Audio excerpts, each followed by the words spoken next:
కృపగల దేవుడు గత కాలమంతా మనల్ని కాపాడుతూ ఆయన చేసిన వాగ్దానములలో ఏది తప్పిపోకుండా ప్రతి వాగ్దానమును మన ఎడల ఆయన నెరవేర్చుచు ఈనాటికి సజీవులుగా ఆయన సముఖం నిలబెట్టి మనసారా నోరారా హృదయపూర్వకముగా ప్రభుని స్తుతించే గొప్ప భాగ్యాన్ని కృపగల దేవుడు మనకు అనుగ్రహించాడు. ఓ చిన్న మాట కొద్దిసేపు మనం ధ్యానం చేసుకుందాం. ప్రభు రాకడ దినములలో మనం ఉంటూ ఉన్నాం.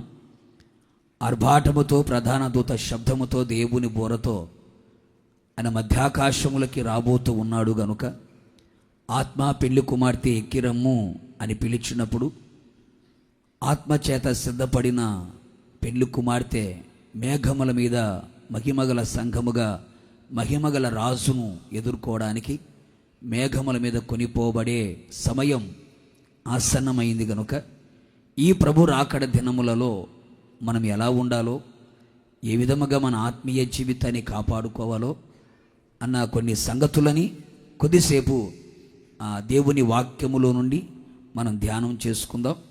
మనమందరము చెప్పవలసిన మాట, పలకవలసిన మాట, ఒప్పుకోవలసిన ఓ చక్కని మాట ఈ పూట మనం ధ్యానం చేద్దాం.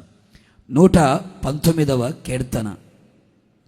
బైబిల్ ఉన్న వారందరూ బైబిల్ తెరచి మీ ఒడిలో పెట్టుకోవాలి. బైబిల్ దయచేసి క్రింద పెట్టొద్దు. సెల్ ఫోన్ చూడొద్దు, సెల్ ఫోన్ తీయొద్దు. చదివేటప్పుడు బైబిల్ చూస్తూ చదవాలి. చెప్పేటప్పుడు నా వైపు చూస్తూ మీరు వినాలి. సెల్ ఫోన్ దగ్గరికి రానివద్దు. అసలు తీసుకొని రాకుండా ఉండుటయే చాలా చాలా ఉత్తమమైనది. పిఎం సీఎం కంటే అంత ఇంపార్టెంట్ కాల్స్ మీకేం వచ్చేవేం లేవు గనుక మనం దేవుని సన్నిధిలో ఉన్నాం. అందరికంటే గొప్పవాడు గనుక ఆయన దగ్గరకు వచ్చేటప్పుడు చాలా చాలా జాగ్రత్తగా మనం ఉండాలి. భయముతో వణుకుతో ఉండాలి. ఆయన సమ్ముఖానికి వచ్చేటప్పుడు భయపడుతూ దేవుని సన్నిధిలో కనబడాలి. వేరే ఆలోచన, వేరే తలంపు, వేరే కార్యక్రమాలకి మనం చోటు ఇవ్వకూడదు. దేవుని ముఖాన్ని చూస్తూ దేవుని స్వరాన్ని మనం వింటూ ఆయన మాటలన్నీ ఆలకిస్తూ ఆ మాటలని హృదయములో మనం దాచుకోవాలి. ఎందుకయ్యా అంటే దేవుడు ఏ మాటతో మనలని దర్శిస్తాడో తెలియదు. అందుకనే ఆయన దర్శించే కాలమును ఎరిగిన వారిగా మనం కనబడాలి. ఆయన దర్శించే కాలమున మన నిర్లక్ష్య వైఖరి మనం చూపించామనుకో, ప్రభు నిన్ను దర్శించే కాలమున ఆయన మాట వినకుండా పెడచెవిన పెట్టావనుకో, ఆ మాట నిన్ను దాటి వెళ్ళిపోతే మరలా మాట నీ దగ్గరికి వచ్చే లోపల నువ్వు ఉంటావో ఉండవో తెలియదు. కనుక ప్రభువు ఏ మాట ద్వారా మనం దర్శిస్తాడో తెలియదు కనుక ప్రతి మాట మన చెవులలో నాటబడినట్లుగా, మనస్సులో ముద్రించబడినట్లుగా, హృదయములో దాచబడినట్లుగా శ్రద్ధగా ఏక మనస్సుతో అలాగే ఆసక్తితో ఆయన మాటలు మనం విందాం, ఆలకిద్దాం. ఆయన మాటల్లో ఉన్న సంపూర్ణమైన ఆశీర్వాదాలు మనం అనుభవిద్దాం. హల్లెలూయా. చూడండి 119వ కీర్తన 19వ చరణం నేను చదువుతున్నాను. మీరు కూడా నాతో పాటు చదవండి. మనమందరం చెప్పవలసిన మాట, ఒప్పుకోవలసిన మాట ఈ మాట. నేను భూమి మీద పరదేశినై ఉన్నాను, నీ ఆజ్ఞలను నాకు మరుగు చెయ్యకుము. మరలా చూద్దామా? నేను భూమి మీద పరదేశినై ఉన్నాను. అందరు చెప్పండి గట్టిగా మాట. నీ ప్రక్కన ఉన్న వారితో చెప్పు, నీవు భూమి మీద పరదేశివై ఉన్నావు. నిశ్చయముగా నీవైనా నేనైనా మనమైనా ఈ భూమి మీద ఎలా ఉన్నామంట? పరదేశులమై మనం ఉన్నాము అని కీర్తనకారుడైన దావీదు ఈ చక్కని మాట తన పాటలో పెట్టుకొని పాడినట్లుగా మనము ప్రియమైన సహోదరి సహోదరులారా, దేవుని చిత్తానుసారుడు, దేవుని హృదయానుసారుడు, దేవుని ఇష్టానుసారుడు, దేవుని మనస్సులో ఉన్న దానిని కూడా పసిగట్టి బయటికి తీసుకుని వచ్చి పాటగా రాసి పాడగలిగినటువంటి ఓ గొప్ప భక్తుడు దావీదు. దావీదు నోట ఓ చక్కని మాట పలికినట్లుగా తాను భూమి మీద ఏమై ఉన్నాడో, తాను భూమి మీద ఎలా జీవిస్తున్నాడో అనే సంగతిని ఈ పూట ఆయన పలికిన మాటనే మనం ధ్యానము చేయబోతూ ఉన్నాం. చాలా చక్కగా చెబుతున్నాడు, నేను భూమి మీద పరదేశినై ఉన్నాను. పరదేశినై ఉన్నాను. పరదేశి అనే దానికి చాలా అర్థాలు మనకు కనబడతాయి. అపరిచితుడు అని, పరాయివాడు అని, విదేశీయుడు అనే పదాలు ఉపయోగించబడ్డాయి. ఇంగ్లీషులో అయితే ఫారినర్ లేకపోతే స్ట్రేంజర్ అనే మాటలు కూడా ఉపయోగించబడ్డాయి. ప్రతి క్రైస్తవుడు నోట ఈ మాట పలకాలి.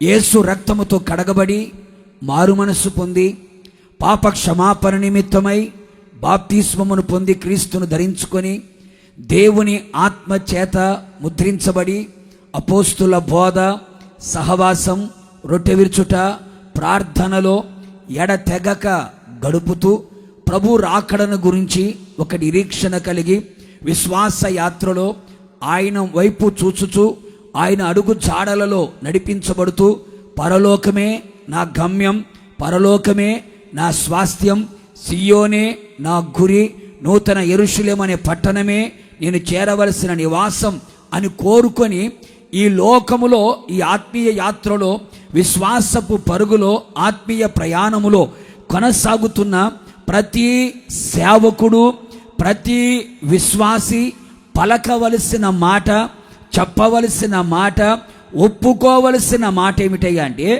నేను భూమి మీద పరదేశిని అని మాట్లాడతాడు. ఇదే దావీదు సర్వ సమాజమును పిలిచి ఆ సర్వ సమాజము ఎదుట కూడా ఇలాంటి మాట, మరొక మాట పలికినట్లుగా దినవృత్తాంతముల మొదటి గ్రంథం 29వ అధ్యాయం 15వ వాక్య భాగాన్ని కూడా ఒకసారి మనం చదువుదాం. దినవృత్తాంతముల మొదటి గ్రంథం 29వ అధ్యాయం 15వ వాక్యం. మా పితరుల అందరి వలనే మేమును నీ సన్నిధిని అతిథులమును పరదేశులమునై ఉన్నాము. మా భూనివాస కాలము నీడ అంత అస్థిరము, స్థిరముగా ఉన్నవాడొకడును లేడు. ఎవరితో చెప్పాడు? మొదటి వాక్యంలో చూస్తే దావీదు సర్వ సమాజముతో సర్వ శరీరులతో ఈ మాట చెబుతున్నాడు. సర్వ సమాజముతో చెబుతున్నాడు. ఏమని? మా పితరుల అందరి వలెనే మేము కూడా నీ సన్నిధిలో అతిథులముగాను, నీ సన్నిధిలో పరదేశులమై ఉన్నాము, పరవాసులమై ఉన్నాము, పరదేశులుగా మేము కనబడుతున్నామయ్యా. భూనివాస కాలము నీడ అంతా, భూనివాస కాలం ఏంటిది? భూమి మీద నివసించే కాలము నీడ అంతా అస్థిరమైనది. స్థిరమయంగా ఉన్నవాడు ఒకడును లేడు. మేమంతా నీ సన్నిధిలో అతిథులముగాను పరదేశులముగాను ఉన్నాము. ఇదే దావీదు ఓ ప్రార్థన చేస్తూ తన ప్రార్థనలో కూడా ఈ మాట పలికాడు. అది కూడా చదివితే బాగుంటుంది. చూడండి, 39వ కీర్తన 12వ చరణాన్ని ఒకసారి మనం చూద్దాం. యెహోవా నా ప్రార్థన ఆలకింపుము, నా మొర్రకు చెవియొగ్గుము, నా కన్నీళ్లు చూచి మౌనముగా ఉండకుము.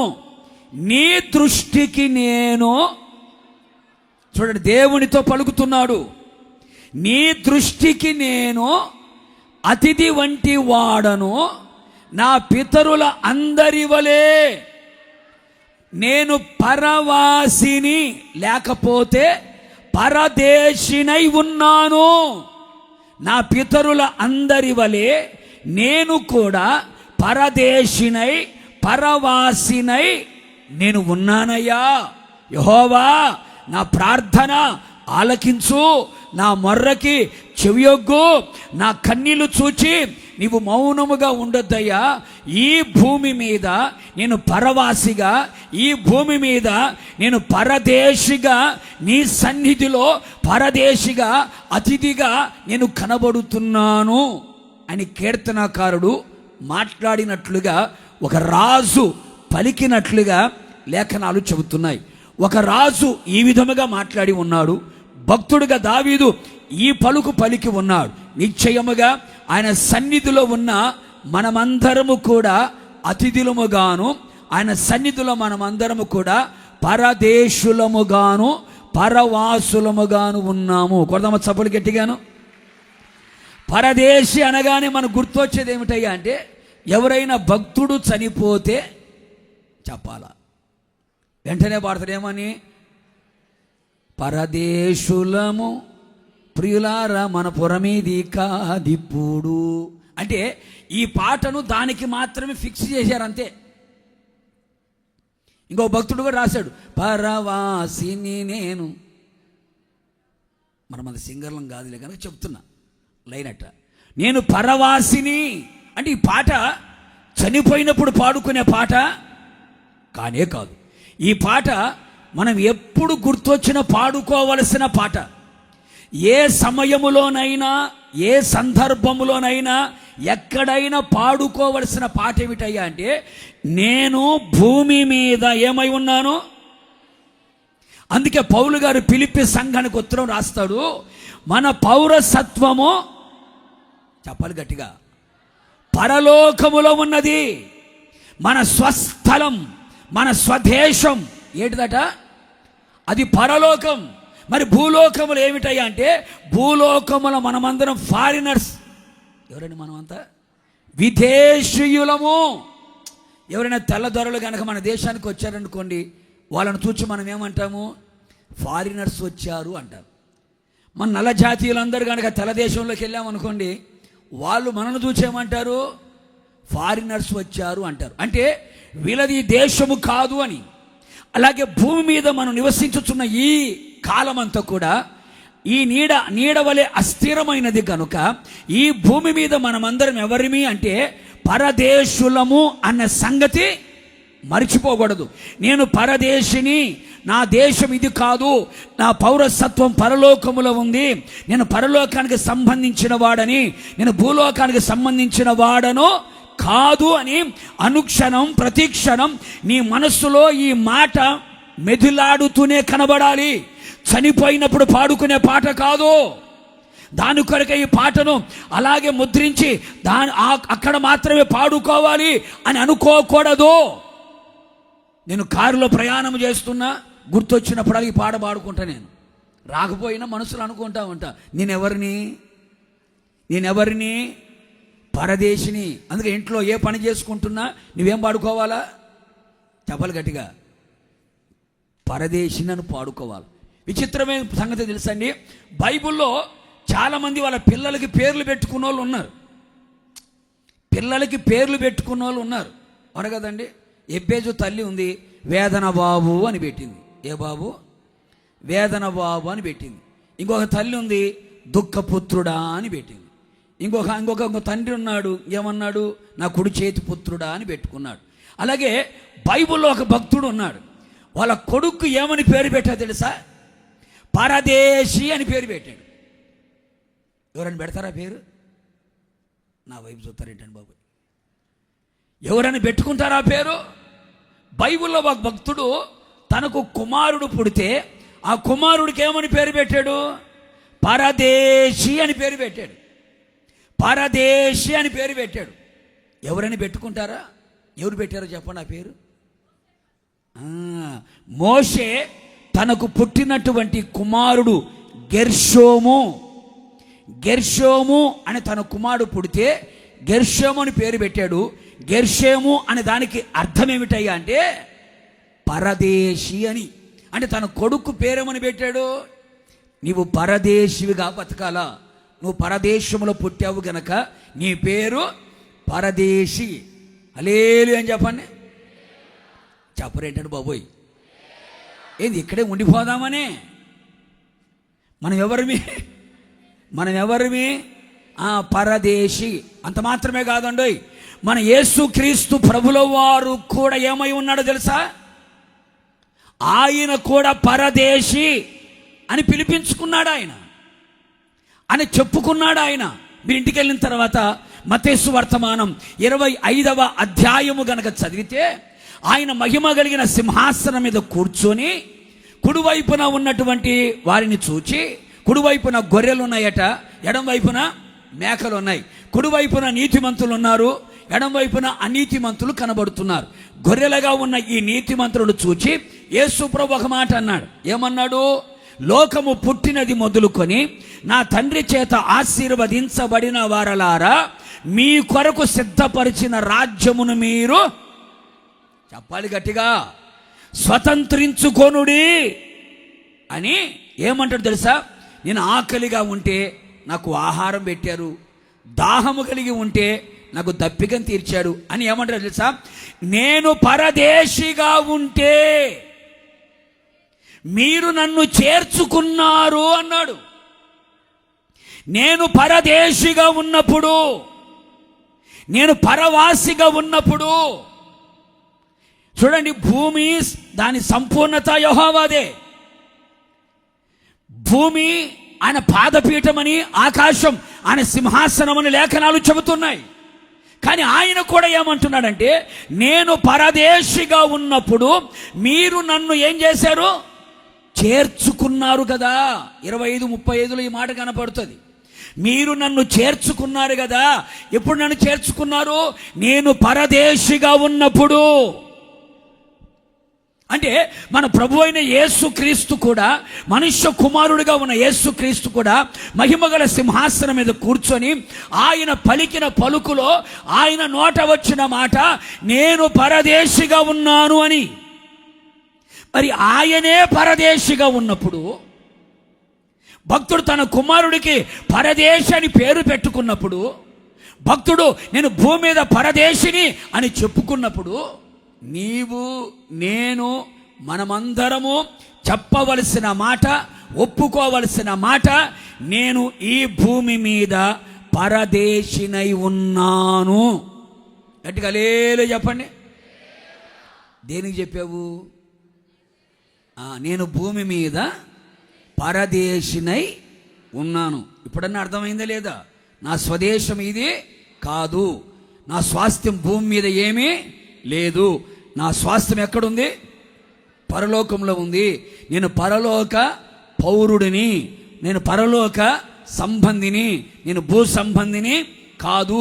ఆయన సన్నిధిలో అతిథిగా ఉండడానికి, ఆయన సన్నిధిలో పరదేశిగా ఉండడానికి, పరవాసిగా ఉండడానికి ఇక్కడ కొంతకాలము నేను ఉంటాను.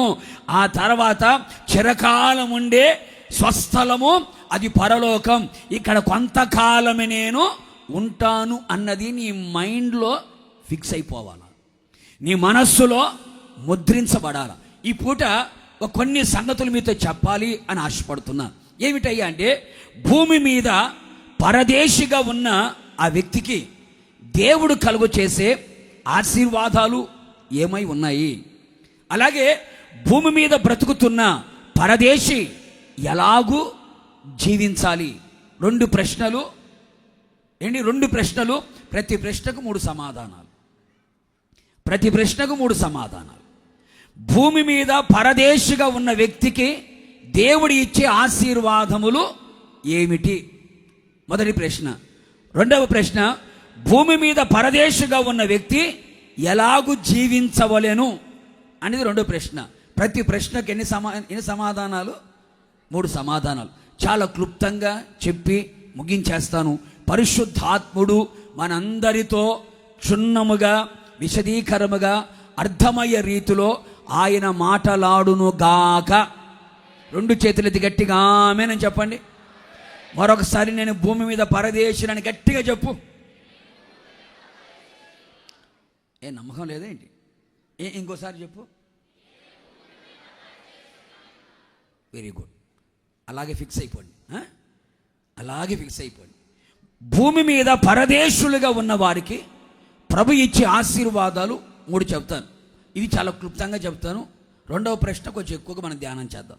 మొదటి చూడండి, పరదేశికి ఇచ్చే ఆశీర్వాదాల్లో మొదటి మాట మనందరూ తెలిసిందే. 146వ కీర్తన, 146వ కీర్తన. ఆయన ఏమి చేస్తాడో అన్నది ఈ కీర్తనలో మనకు కనబడుతుంది. చూద్దాం. 8వ చరణం. గుడ్డివాడి కన్నులు తెరవ చేయువాడు, కృంగిన వాడిని లేవనెత్తువాడు, నీతిమంతులను ప్రేమించువాడు, పరదేశులను కాపాడువాడు. ఆయన ఏమై ఉన్నాడో, ఏమి చేస్తాడో అన్న సంగతి ఈ కీర్తనలో మనకు కనబడుతుంది. ఏమని? ఆయన భూమిని సముద్రమును సృజించిన వాడని, ఆయన మాట తప్పని వాడని, న్యాయము తీర్చేవాడని, సమృద్ధిగా ఆహారమును దయచేయువాడని, విడుదల చేయువాడని, కన్నులు తెరవగలిగిన వాడని, కృంగిన వాడిని లేవనెత్తువాడని, నీతిమంతులను ప్రేమించువాడని, పరదేశులను. చెప్పాలి గట్టిగా. నీవు భూమి మీద పరదేశిగా బ్రతకాలి, పరదేశిగా నేను ఉండాలి, విదేశీయుడిగా నేను ఉండాలి అని కోరుకున్న ప్రతి ఒక్కరిని కూడా ఆయన కాపాడునుగాక. గట్టిగా కాపాడునుగాక. అందుకే దావీదు ఏమంటాడంటే, నేను ఈ భూమి మీద పరదేశినై ఉన్నాను అన్నాడు.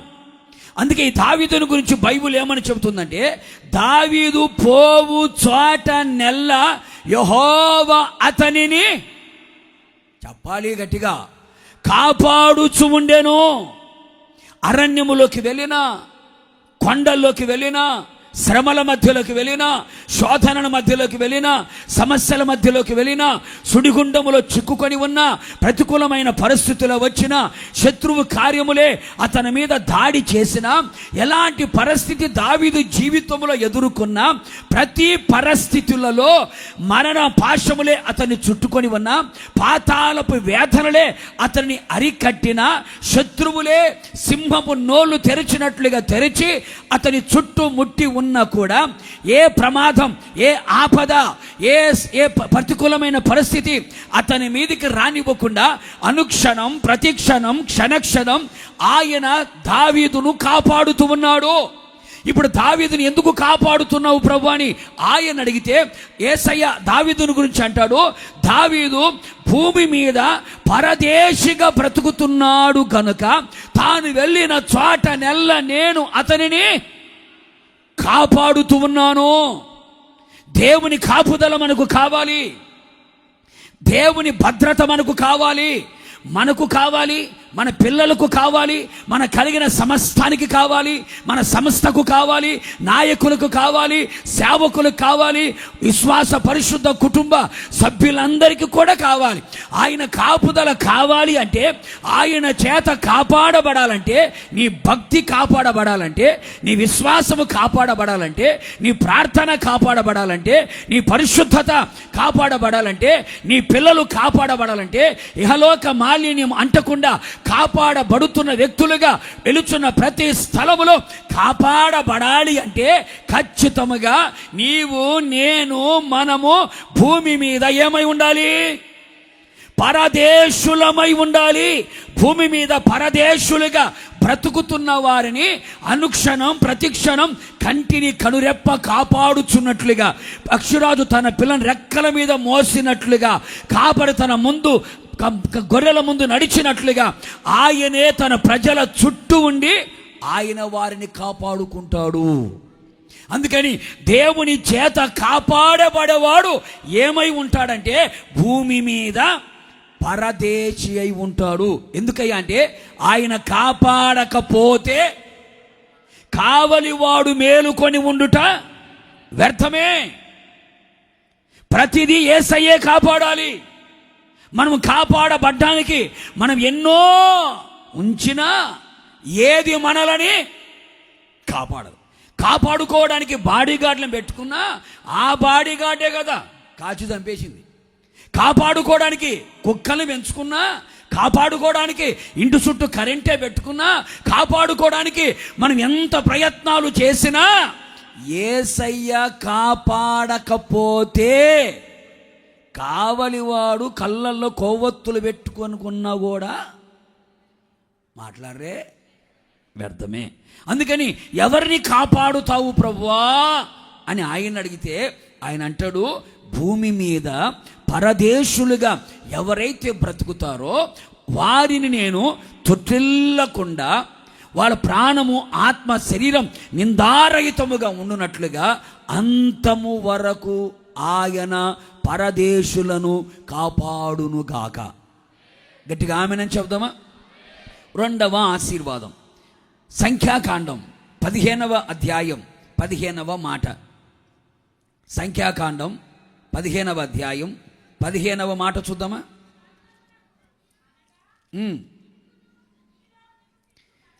సంఘమునకు అనగా మీకు మీలో నివసించు పరదేశికిని ఒక్కటే కట్టడ, అది మీ తరతరముల నుండి నిత్యమైన కట్టడ.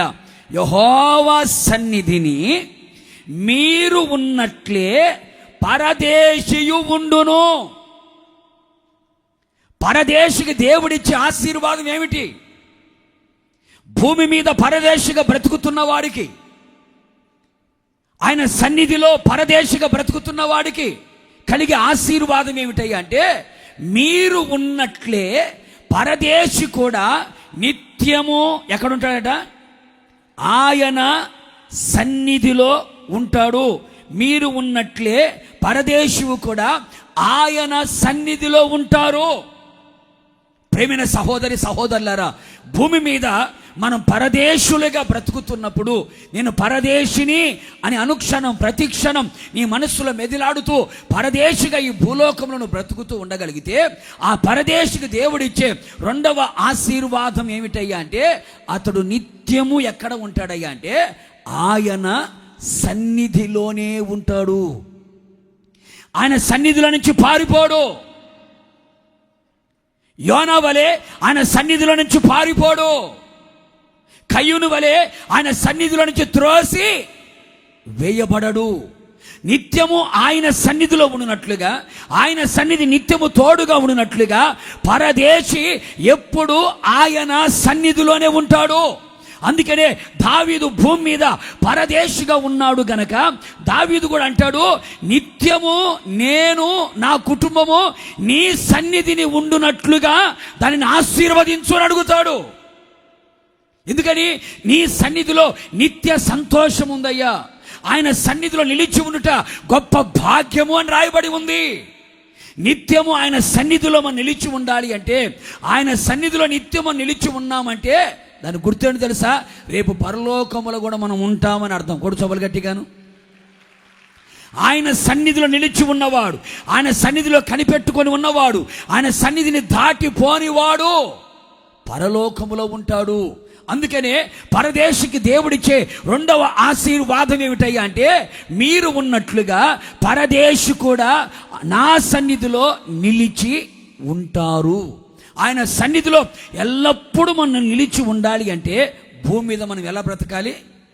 పరదేశులుగా బ్రతకాలి. మూడవ ఆశీర్వాదం కూడా చూద్దాం. చూడండి, ద్వితీయోపదేశ కాండము 10వ అధ్యాయము 17-18 వాక్యాలు ఒకసారి చూద్దామా? ఏలయనగా నీ దేవుడైన యెహోవా పరమ దేవుడును పరమ ప్రభువునై ఉన్నాడు. ఆయనే మహాదేవుడు, పరాక్రమవంతుడు, భయంకరుడైన దేవుడు. ఆయన నరుల ముఖమును లక్ష్య పెట్టని వాడు, లంచము పుచ్చుకొనని వాడు. ఆయన తల్లిదండ్రులు లేని వారికిని విధవరాలికిని న్యాయము తీర్చి పరదేశియందు దయ ఉంచి అన్నవస్త్రములను అనుగ్రహించువాడు. ఇదే మాట ఇంకో చోట చూడ, రాజుల మొదటి గ్రంథం 8వ అధ్యాయం సొలొమోను ప్రార్థన చేస్తూ ఈ రెండుటికి కొంచెం సంబంధం ఉంది కనుక చదివిస్తున్నా. రాజుల మొదటి గ్రంథం 8వ అధ్యాయం 43వ వాక్యంలో ప్రార్థన చేస్తాడు చూడండి. ఆకాశమును నీ నివాస స్థలమందు నీవు విని పరదేశులు నిన్ను వేడుకొను దాని ప్రకారము సమస్తమును. పరదేశులు నిన్ను వేడుకుంటారయ్యా. వాళ్ళు ఏమైతే నిన్ను వేడుకుంటారో వారు వేడుకున్న దాన్ని సమస్తము ఏం చేయమన్నాడండి? అనుగ్రహించు అన్నాడు. ఇందాక చదివిన వాక్య భాగంలో ఏమనింది? ఆయన ఏమై ఉన్నాడు? పరమ ప్రభువు, ఏంటి? పరమ దేవుడు, భయంకరుడైన దేవుడు అని చెప్పి ఏమన్నాడు? పరదేశియందు దయ ఉంచి అన్న వస్త్రములను అనుగ్రహించువాడు.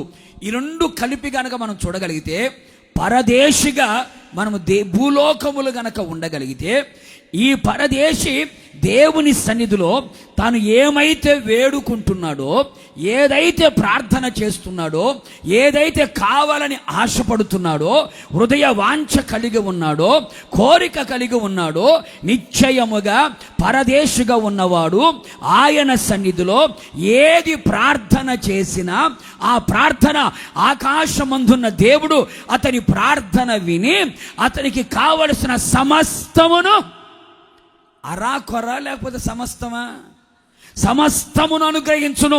అందుకే తిమోతికి పౌలు గారు పత్రిక రాస్తూ అంటాడు కదా, మనము సుఖముగా బ్రతుకు నిమిత్తము సమస్తమును ధారాళముగా దయచేయగలిగిన దేవుడు.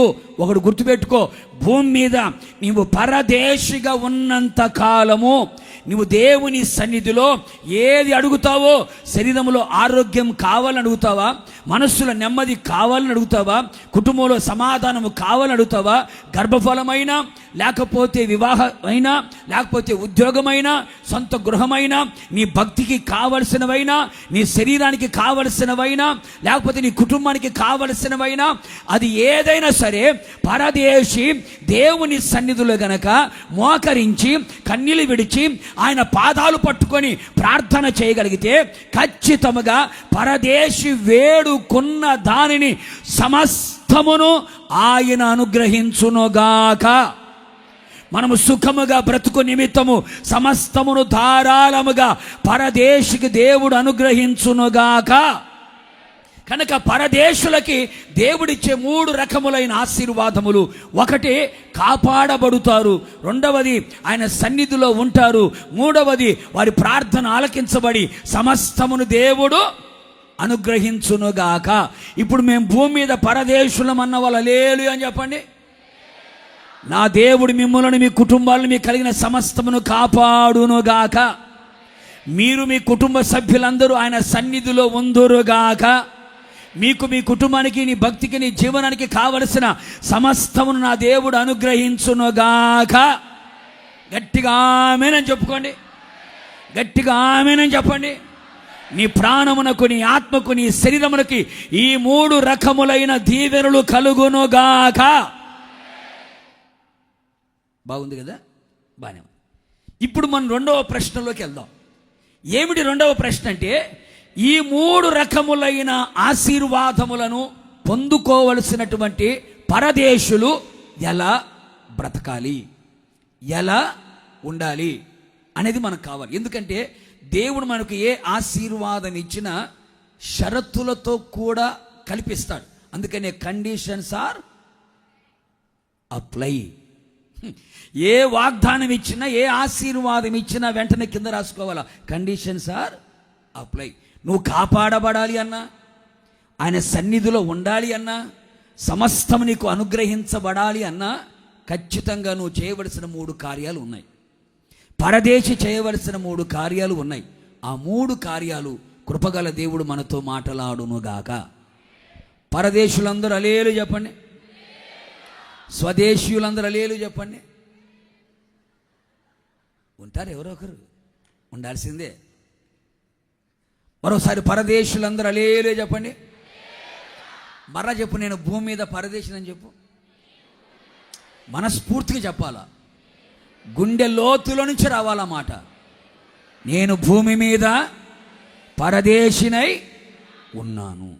మరి భూమి మీద ఈ పరదేశి ఎలా ఉండాలి, ఎలా బ్రతకాలి, ఎలా జీవించాలి అనేది ఒక 3 సంగతులని పరిశుద్ధాత్మ దేవుడు మనకు తెలియపరచబోతున్నాడు. శ్రద్ధగా విందాం. మొదటి మాట, పేతురు రాసిన మొదటి పత్రిక. మీ పరిశుద్ధ గ్రంథాన్ని పేతురు పత్రిక వైపు తిప్పుదాం. పేతురు రాసిన మొదటి పత్రిక, మొదటి అధ్యాయం 17వ వాక్యం ఒకసారి చూద్దామా. పక్షపాతము లేకుండా క్రియలను బట్టి ప్రతి వానిని తీర్పు తీర్చు తండ్రి అని మీరు ఆయనకు ప్రార్థన చేయుచున్నారు గనుక మీరు పరదేశులై ఉన్నంత కాలము భయముతో గడుపుడి, భయముతో బ్రతుకుడి, భయముతో జీవించుడి.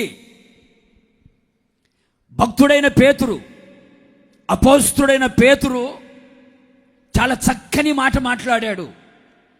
మనం ఎవరికి ప్రార్థన చేస్తున్నాము చెప్పాలి. మనం ఎవరికి ప్రార్థన చేస్తున్నాము? పక్షపాతము లేకుండా క్రియలను బట్టి ప్రతి వానికి తీర్పు తీర్చు తండ్రి.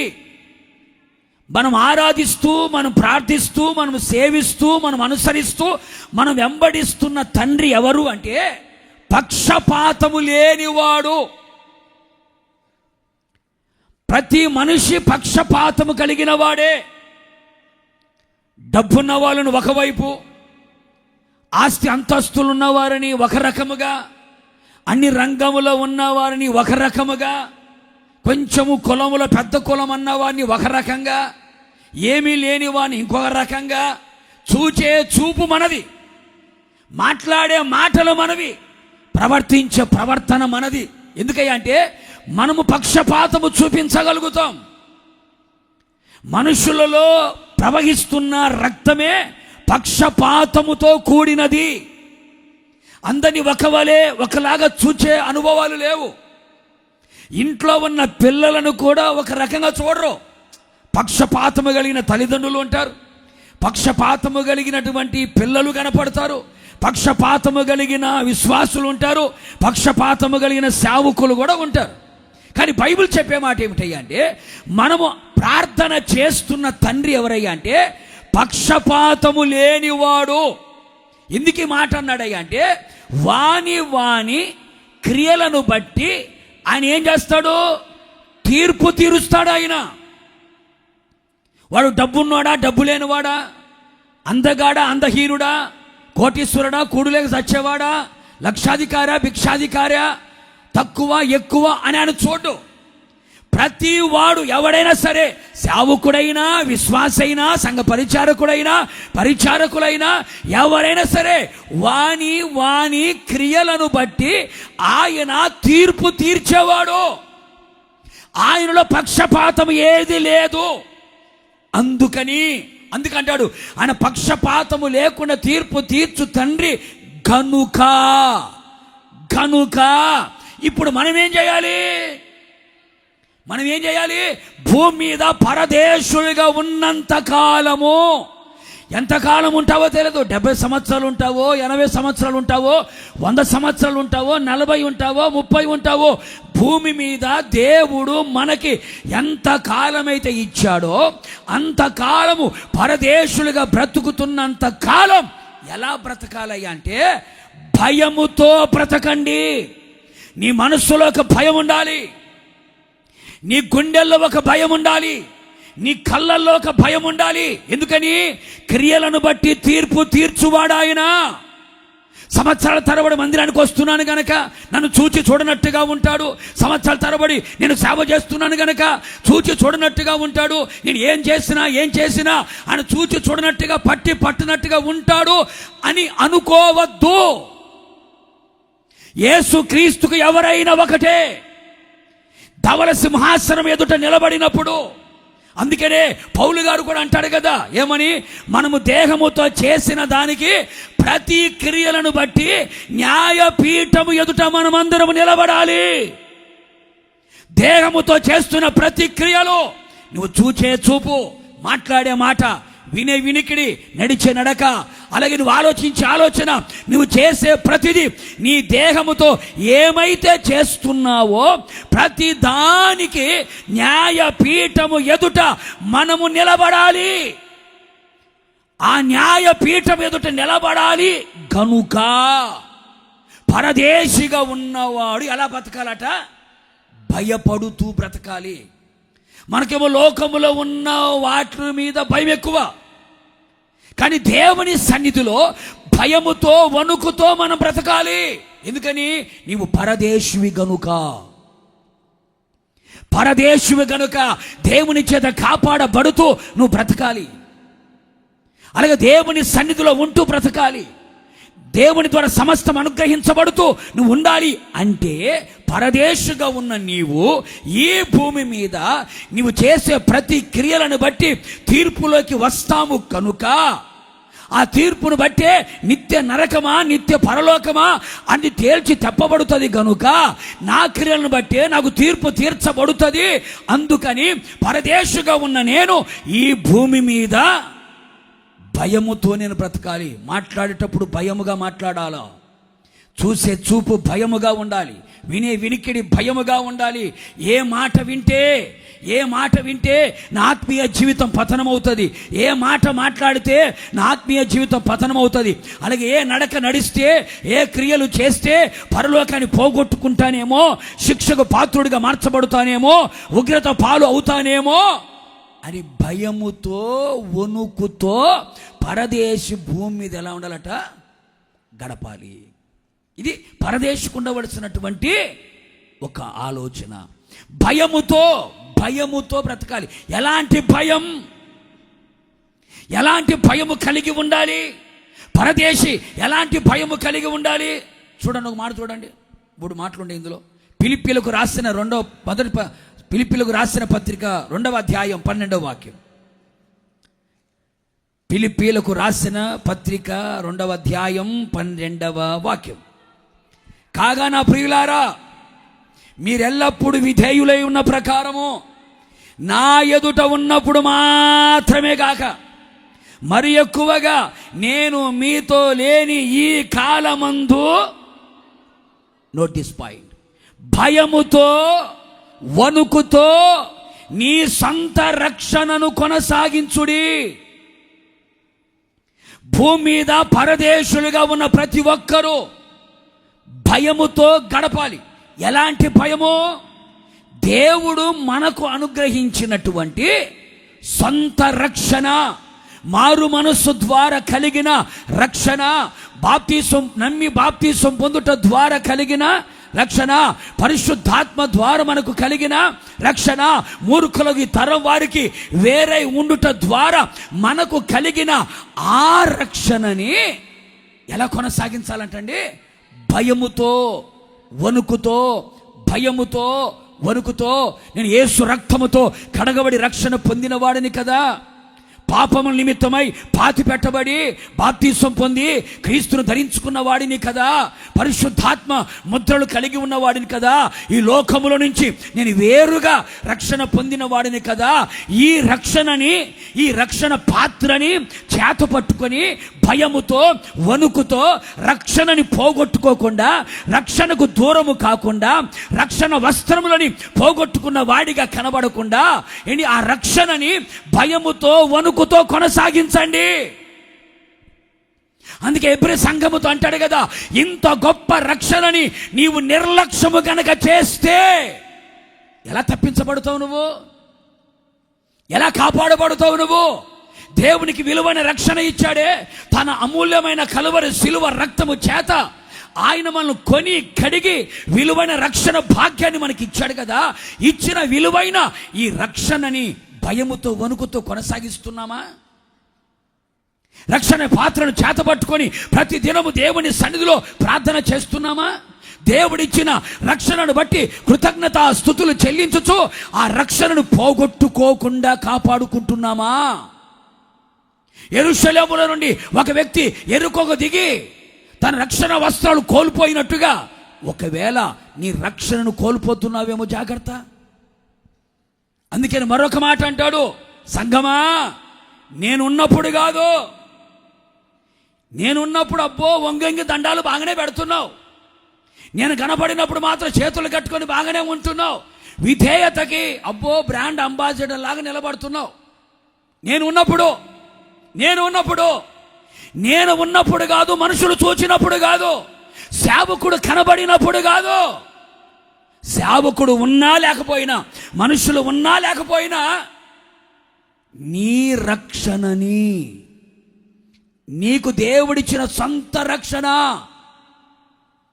నీకిచ్చిన సొంత రక్షణ నేను ఉన్నప్పుడే కాదు, నేను లేని కాలమందు కూడా నీకు ఇవ్వబడినటువంటి ఆ సొంత రక్షణని, విలువైన రక్షణని, గొప్ప రక్షణని భయముతో వణుకుతో కొనసాగించు. ఎందుకంటే నీవు భూమి మీద ఏమై ఉన్నావు? పరదేశిగా ఉన్నావు గనుక, పరదేశిగా ఉన్న నీవు దేవుడు నీకు ఇచ్చిన రక్షణని కడవరకు కాపాడుకోవాలి. కొడదాం చప్పులు గట్టిగాను. రక్షణను పోగొట్టుకోకూడదు. ఇందులో మరొక మాట, మరొక భయం. ఏ భయం? కొరింథీయులకు రాసిన 2వ పత్రిక 7వ అధ్యాయం 1వ మాట చూడండి. ప్రియులారా,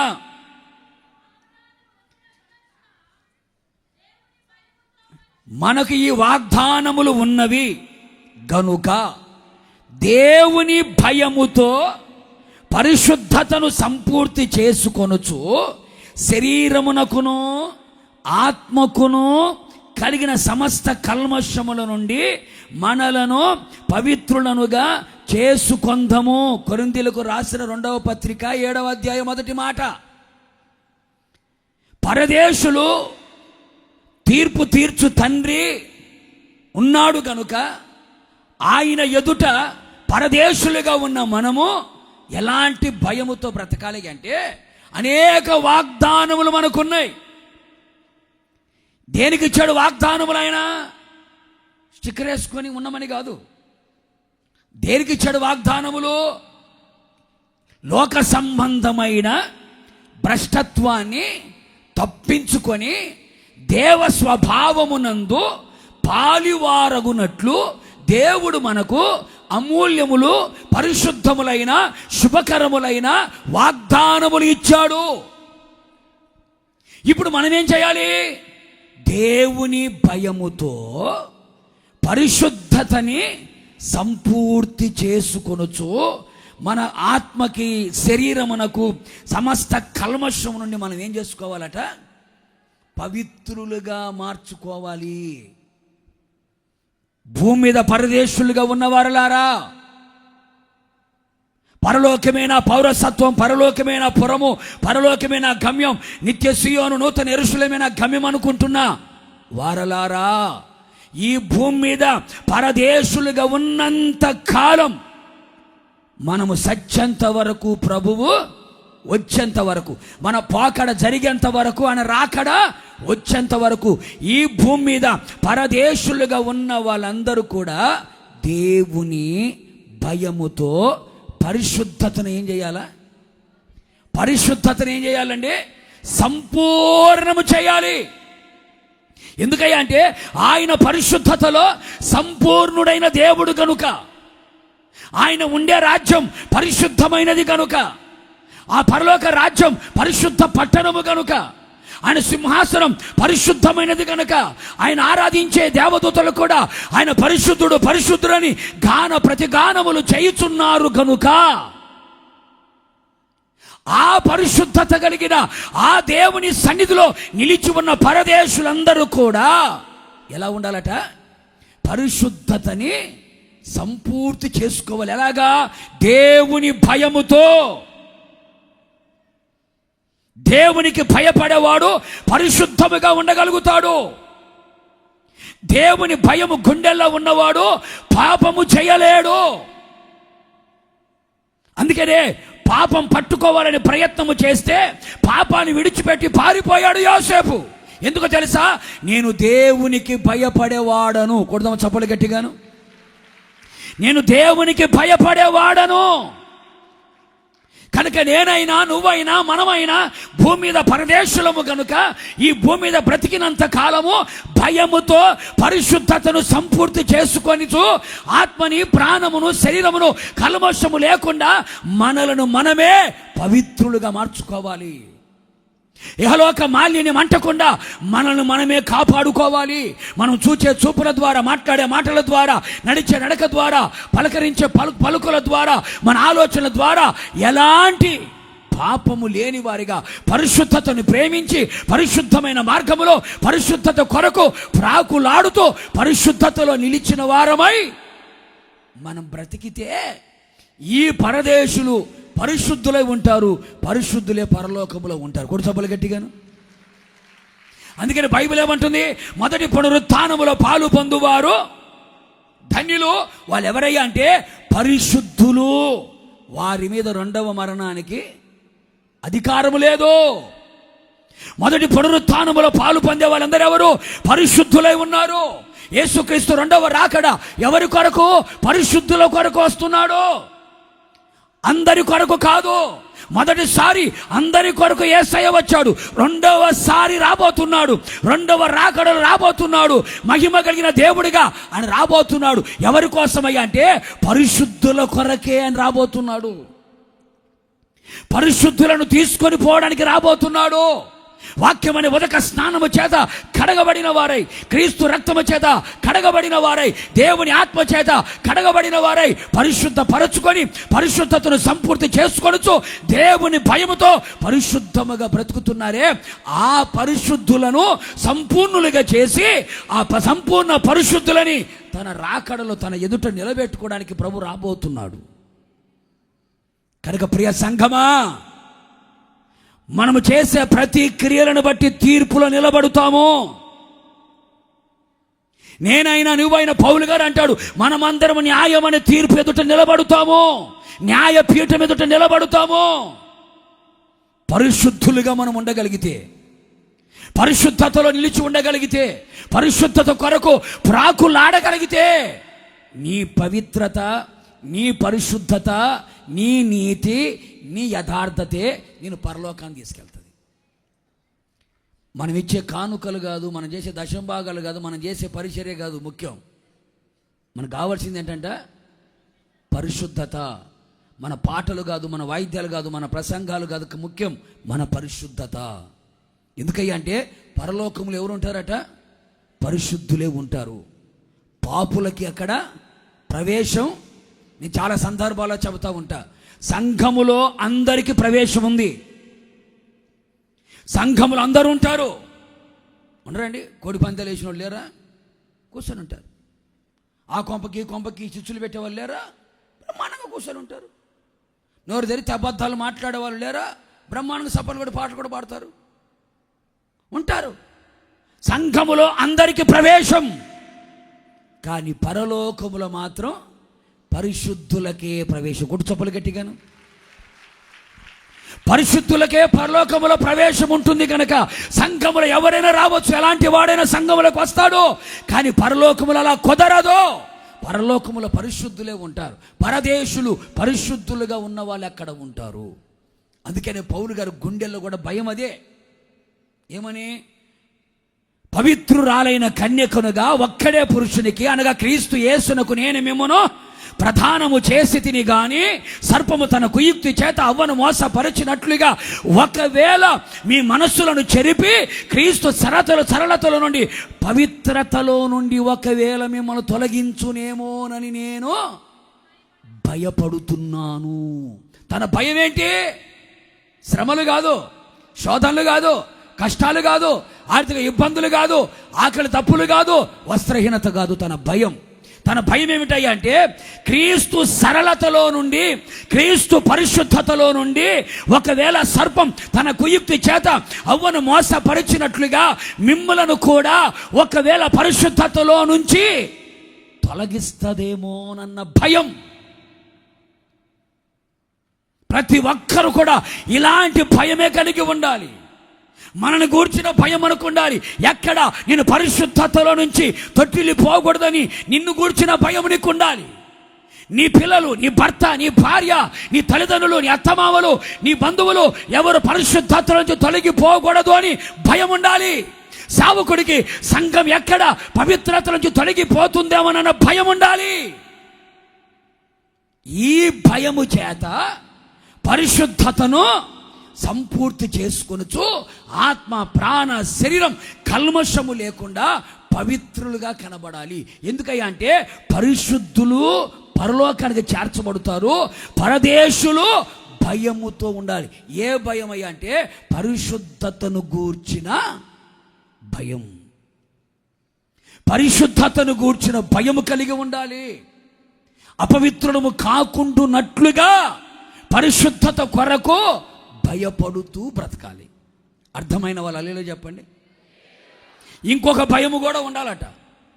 చూడండి, హెబ్రీయులకు రాసిన పత్రిక 4వ అధ్యాయం మొదటి మాట. హెబ్రీయులకు రాసిన పత్రిక 4వ అధ్యాయం మొదటి. పోటీలు బాగానే ఉన్నాయి. 4వ అధ్యాయం మొదటి మాట.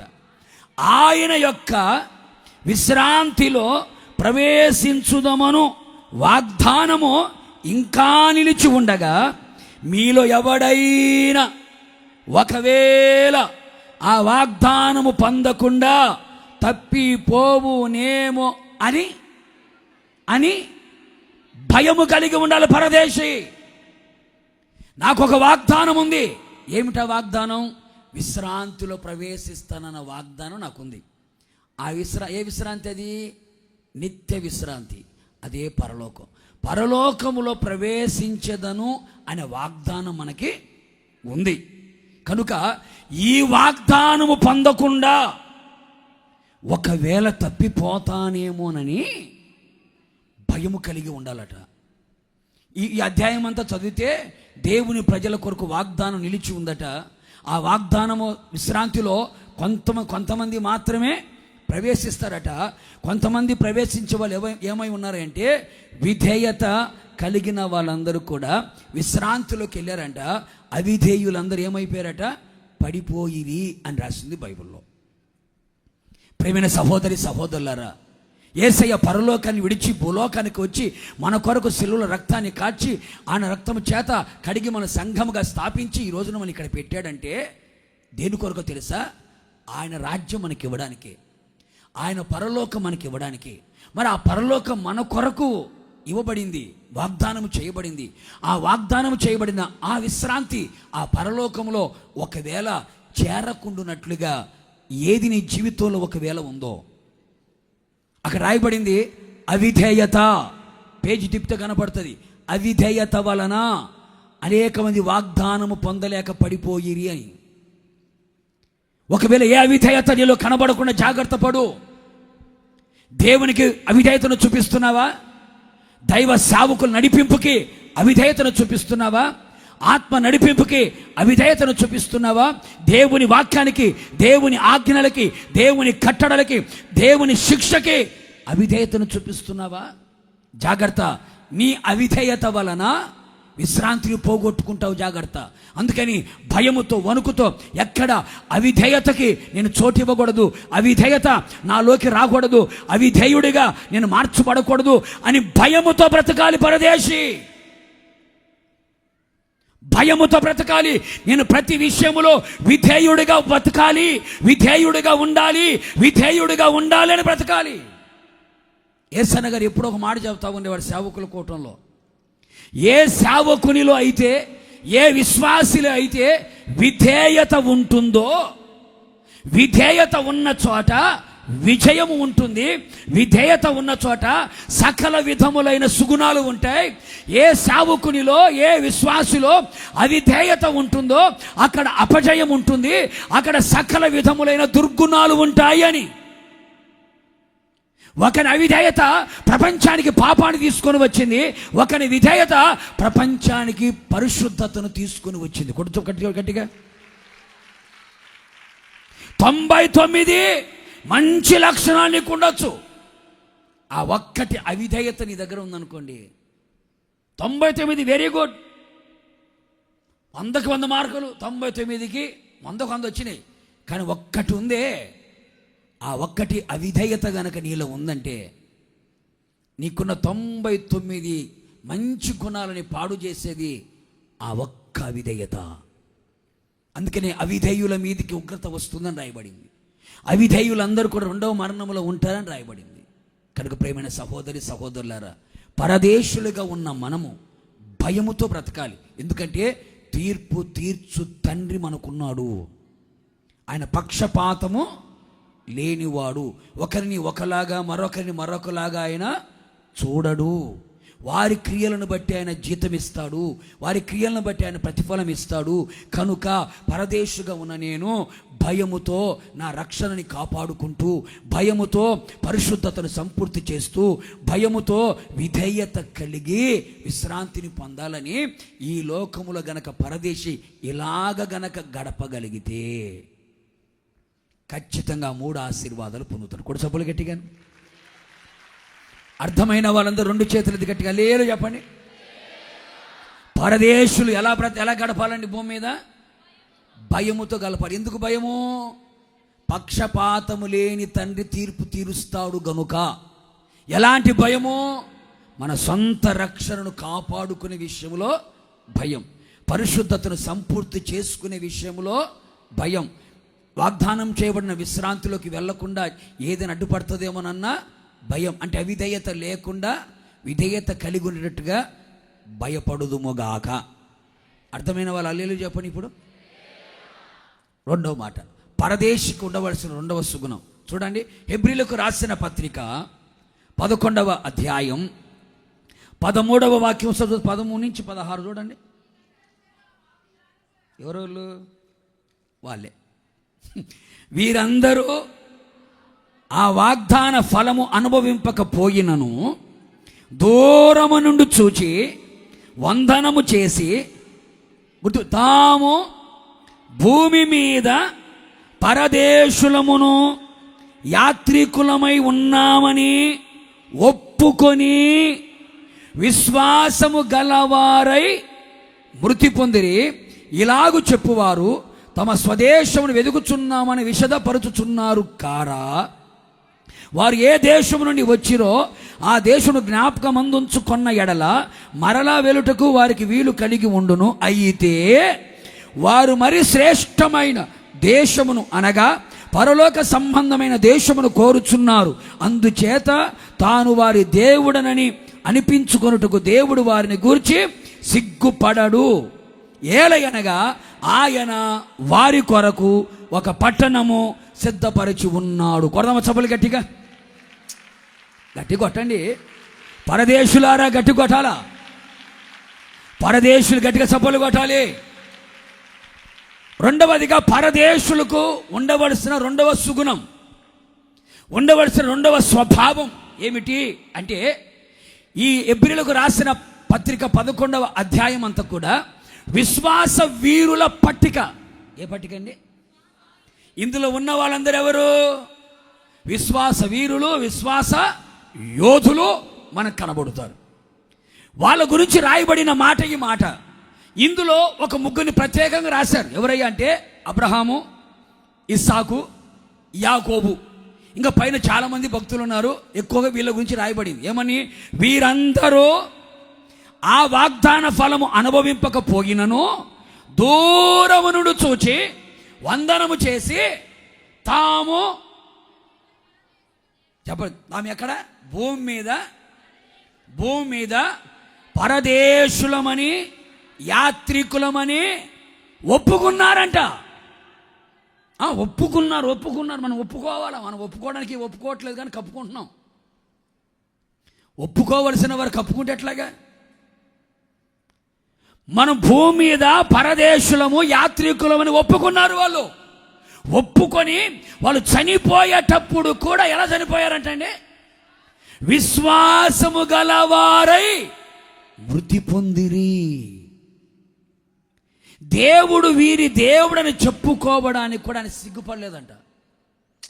కొన్నిసార్లు అంటా ఉంటారు, రే నేను మీ నాన్నను చెప్పుకోవాలంటే నాకు చెప్పండి అమ్మా, మీ అమ్మనని చెప్పుకోవాలని నాకు సిగ్గుగా ఉంది, మీ పాస్టర్ గారని చెప్పుకోవాలని నాకు సిగ్గుగా ఉంది అంటా ఉంటారు. కానీ అబ్రహామును గురించి కానీ ఇస్సాకును గురించి కానీ యాకోబును గురించి కానీ నేను వారి దేవుడను అని చెప్పడానికి ఆయన సిగ్గుపడలేదంట. సిగ్గుపడని రీతిగా దేవునికి సిగ్గు రానివ్వకుండా ఇలా ముగ్గురు బ్రతికారు. అందుకే దేవుడు వీళ్ళందరి కొరకు ఏం చేశాడంట, ఒక గొప్ప పట్టణాన్ని సిద్ధపరిచాడు. ఎందుకంటే శ్రేష్టమైన దేశమును వాళ్ళు కోరుకున్నారు. ఎందుకయ్యా అంటే భూమి మీద వాళ్ళు ఎలా బ్రతికారయ్యా అంటే మేము పరదేశులము యాత్రికులమని వాళ్ళు ఒప్పుకున్నారు. ఆ పరదేశులకి యాత్రికులకున్న మంచి గుణం ఏమిటయ్యా అంటే వారు విశ్వాసముతోనే మృతి పొందారు. అంటే పరదేశులలో యాత్రికులలో ఉండవలసినటువంటి మంచి సుగుణం ఏమిటయ్యా అంటే విశ్వాసము కలవారై ఉన్నారు. వాళ్ళు చనిపోయేటప్పుడు కూడా చివరికి ఎలా చనిపోయారంట,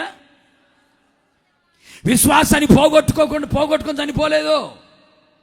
అవిశ్వాసులుగా, అల్ప విశ్వాసులుగా, విశ్వాసముల బలహీనులుగా, విశ్వాసముల భ్రష్టత్వం పొందిన వారిగా, విశ్వాసము లేని వారిగా కాదు.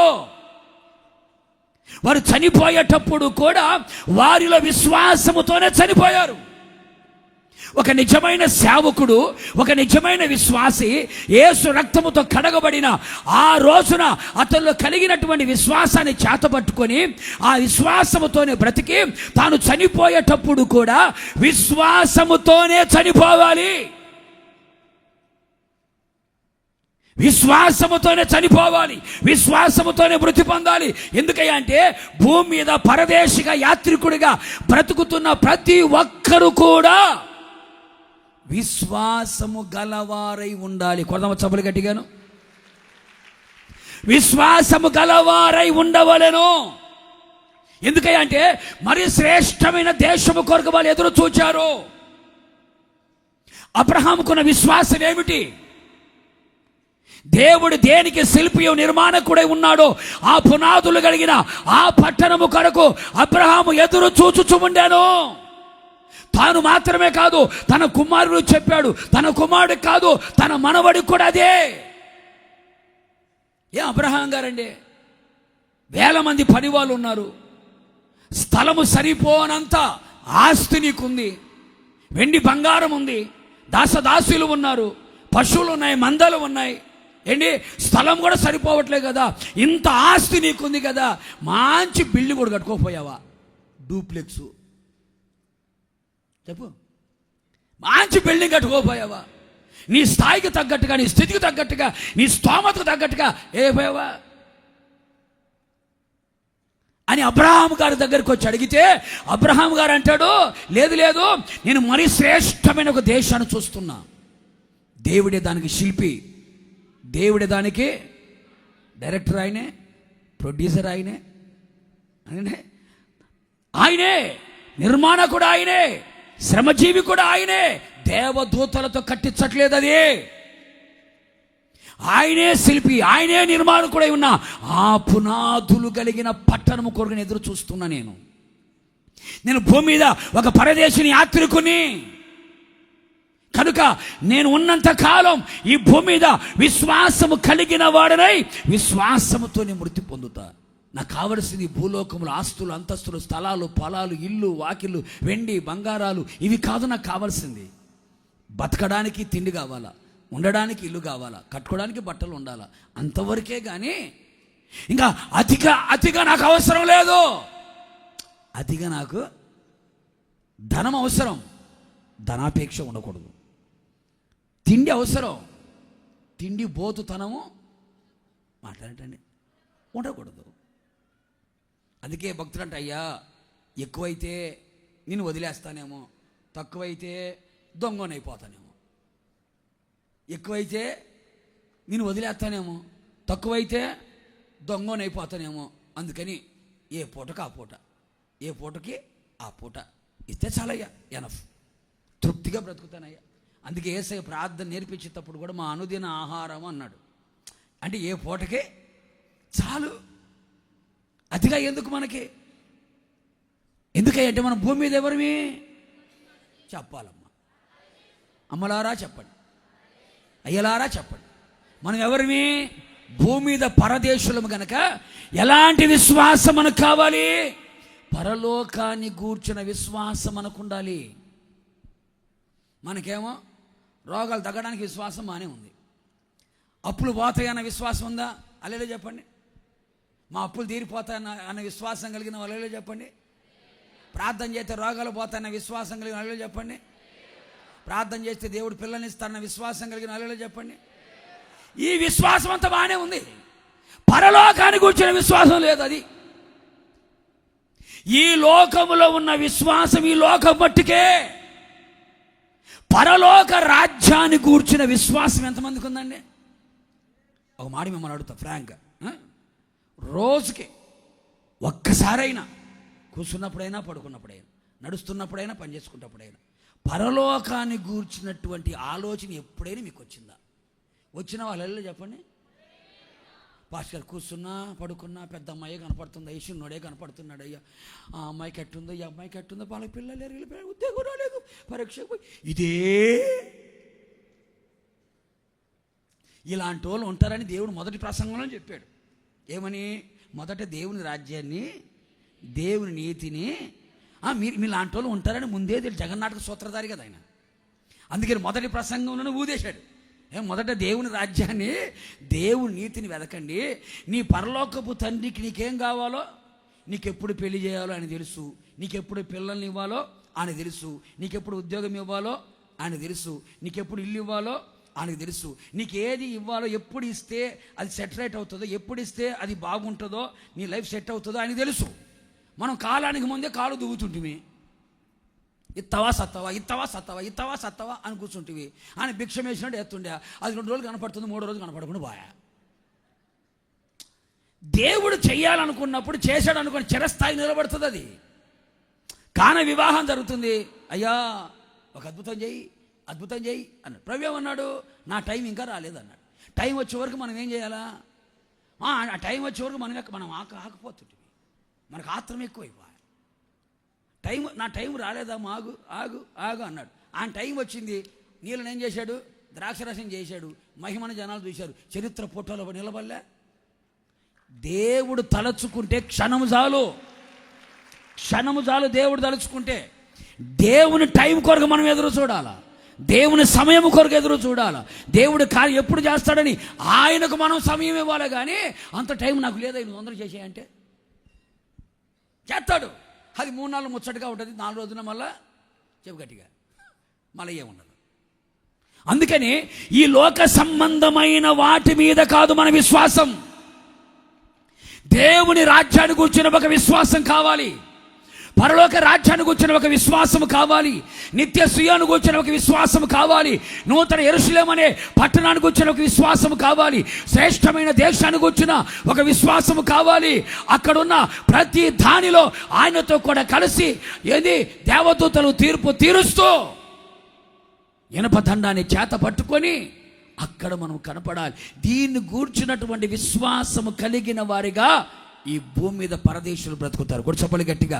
వాళ్ళు చచ్చిపోయేటప్పుడు కూడా చివరికి వాళ్ళ ప్రాణం ముగించే సమయంలో కూడా అదే విశ్వాసముతోనే ముగిస్తారు. అందుకని మీరు అపోస్తుల కార్యాలు మీరు చదవండి, పత్రికలు మీరు చదవండి. దేవుని రాజ్యము కొరకు విశ్వాసము కలిగిన వారు ఎలాంటి శ్రమలు అనుభవించారో అపోస్తుల కార్యంలో ఏమని రాయబడింది? శిష్యుల మనస్సులను దృఢపరచి మీరు విశ్వాసమందు నిలకడగా ఉండుడని వాళ్ళకు చెప్పి అనేక శ్రమలను అనుభవించిన పిమ్మట మనము దేవుని రాజ్యములోకి ప్రవేశిస్తామని బోధ చేస్తున్నారు. అనేక శ్రమలు మనకు కలుగుతాయి. దేని కొరకు? దేవుని రాజ్యము కొరకు. దేవుని రాజ్యము కొరకు మిమ్మల్ని నిందిస్తారు, అవమానపరుస్తారు, దూషణకరమైన మాటలు మాట్లాడతారు, చెడ్డ మాటలెల్లా మీ మీద పలుకుతారు. దేని కొరకు? ఆయన కొరకు. అంటే ఆయన రాజ్యము కొరకు మనం బ్రతుకుతున్నప్పుడు దేవుని రాజ్యం అంత సులువుగా వచ్చేది కాదు. సూపర్ మార్కెట్లోకి వెళ్ళి కొనుక్కొని వచ్చుకున్నంత ఈజీ కాదు. ఇక్కడ ఫ్లైట్ ఎక్కి ఆడ దిగేంత ఈజీ కాదు దేవుని రాజ్యం అంటే. అనేక శ్రమల గుండా వెళ్ళాలి. అందుకే తెస్సలోనిక పత్రికలు రాయబడి ఉంటది, వారు విశ్వాసమందు స్థిరముగా ఉండవలెనని అనేక శ్రమలను అనుభవించిన పిమ్మట దేవుని రాజ్యములో ప్రవేశిస్తామని చెప్పు. దేవుని రాజ్యము కొరకు శ్రమలు కలుగుతాయి, దేవుని రాజ్యము కొరకు నిందలు కలుగుతాయి, దేవుని రాజ్యము కొరకు అవమానాలు వస్తాయి. దేవుని రాజ్యాన్ని గురించి ప్రకటించేటప్పుడు, దేవుని రాజ్యాన్ని గురించి బోధించేటప్పుడు, దేవుని రాజ్యము కొరకు మనము సిద్ధపడేటప్పుడు, దేవుని రాజ్యము కొరకు ఎదురు చూచేటప్పుడు అనేక శ్రమలు మన జీవితంలో ఎదురవుతాయి. అదే పత్రిక మీరు చదవండి. అనేక మంది రంపములతో కోయబడ్డారు. హతసాక్షుల చరిత్రలు కనుక మీరు చదివితే అవన్నీ బైబిల్లో రాయబడలేదు కనుక మనకు అర్థం కావట్లే. హతసాక్షులు దేవుని రాజ్యము కొరకు సిద్ధపడిన వాళ్ళు ఆ రాజ్యము కొరకు ఎన్ని శ్రమలు అనుభవించి ఆ శ్రమలలో దేవుని రాజ్యం మీద విశ్వాసాన్ని కోల్పోలేదు. ఆ చరిత్ర ఎలా ఉండేది తెలుసండి? కాళ్ళు చేతులు కట్టేసి కాళ్ళు చేతులు కట్టి చెట్టు కట్టేసి బ్రతికి ఉండగానే చర్మం మొలిసే వచ్చేవాళ్ళంట. బతికి ఉండగానే చర్మం మొలిచేసేవాళ్ళు. అలాగే విశ్వాసముతో నిలబడేవాళ్ళు ప్రాణాన్ని కోల్పోయారు. మరి కొంతమంది చెట్టు కట్టేసి చుట్టూ అగ్ని పెట్టేసేవాళ్ళంట, నిప్పు పెట్టేవాళ్ళు. బతికుండగానే కాలే మంటలు అలాగే కాలిపోతూ విశ్వాసం దేవుని రాజ్యం కొరకు వెళ్ళిపోయారట.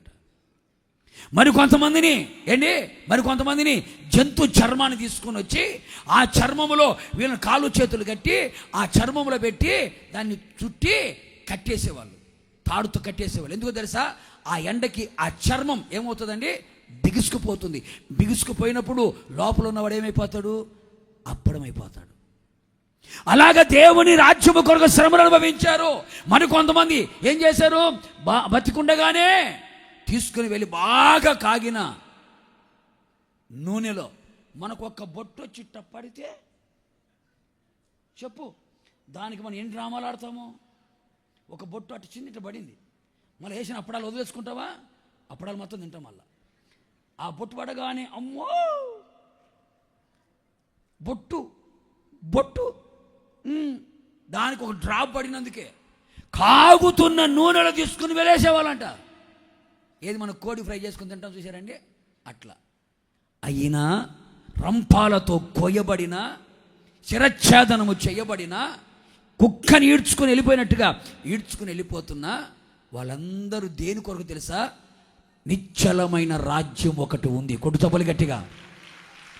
నిశ్చలమైన రాజ్యం ఒకటి ఉంది, శాశ్వతమైన రాజ్యం ఒకటి ఉంది, పరలోక రాజ్యం ఒకటి ఉంది.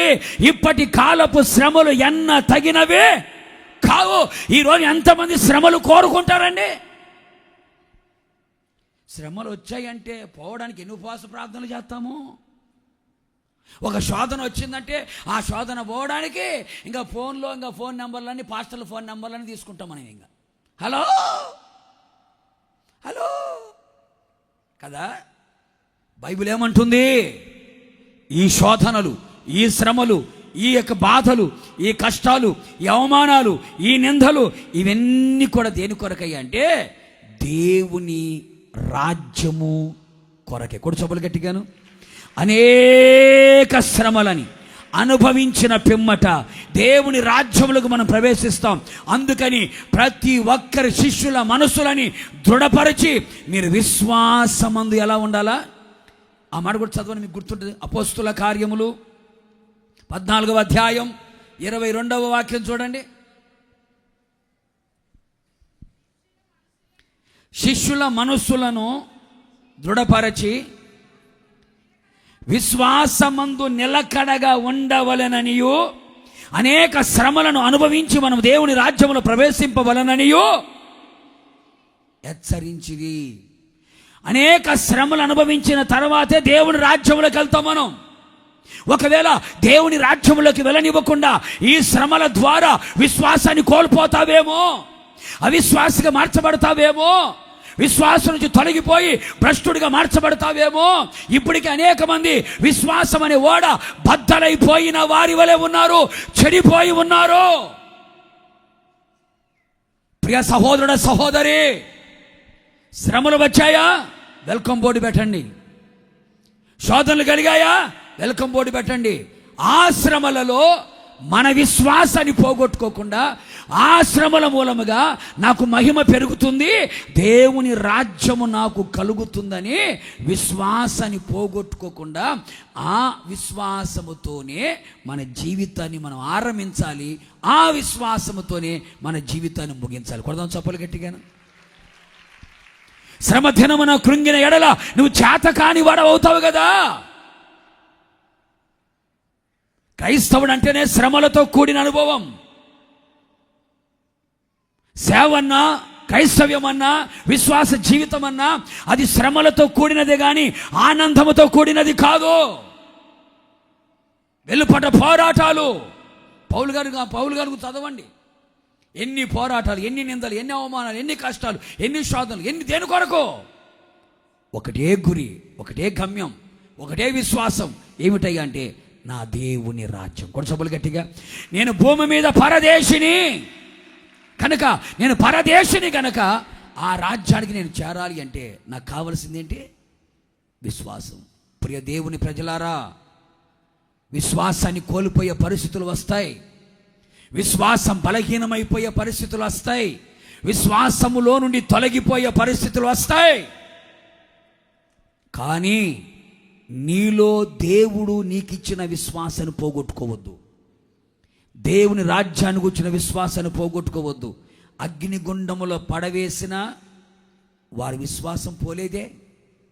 సింహపు బోనులో పడవేసిన వారి విశ్వాసం పోలేదే.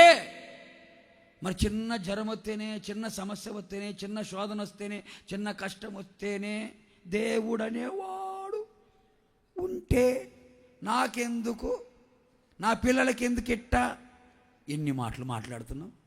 అసలు ఇలాంటి వాళ్ళు పరలోకానికి పోతారంటావా? మరి వాళ్ళేమనుకోవాలా? రంపాలతో కోసేటప్పుడు వాళ్ళేమనాలా? వేడి నూనెలో పోసేటప్పుడు వాళ్ళేమనాలా? బతుకుండానే కాలుస్తున్నారే వాళ్ళేమనాలా? కలుగుతాయి. శ్రమల గుండా మనం ప్రయాణం చేయాలి. శోధనల గుండా ప్రయాణం చేయాలి. కష్టాల గుండా ప్రయాణం చేయాలి. అవమానాల గుండా ప్రయాణం చేయాలి.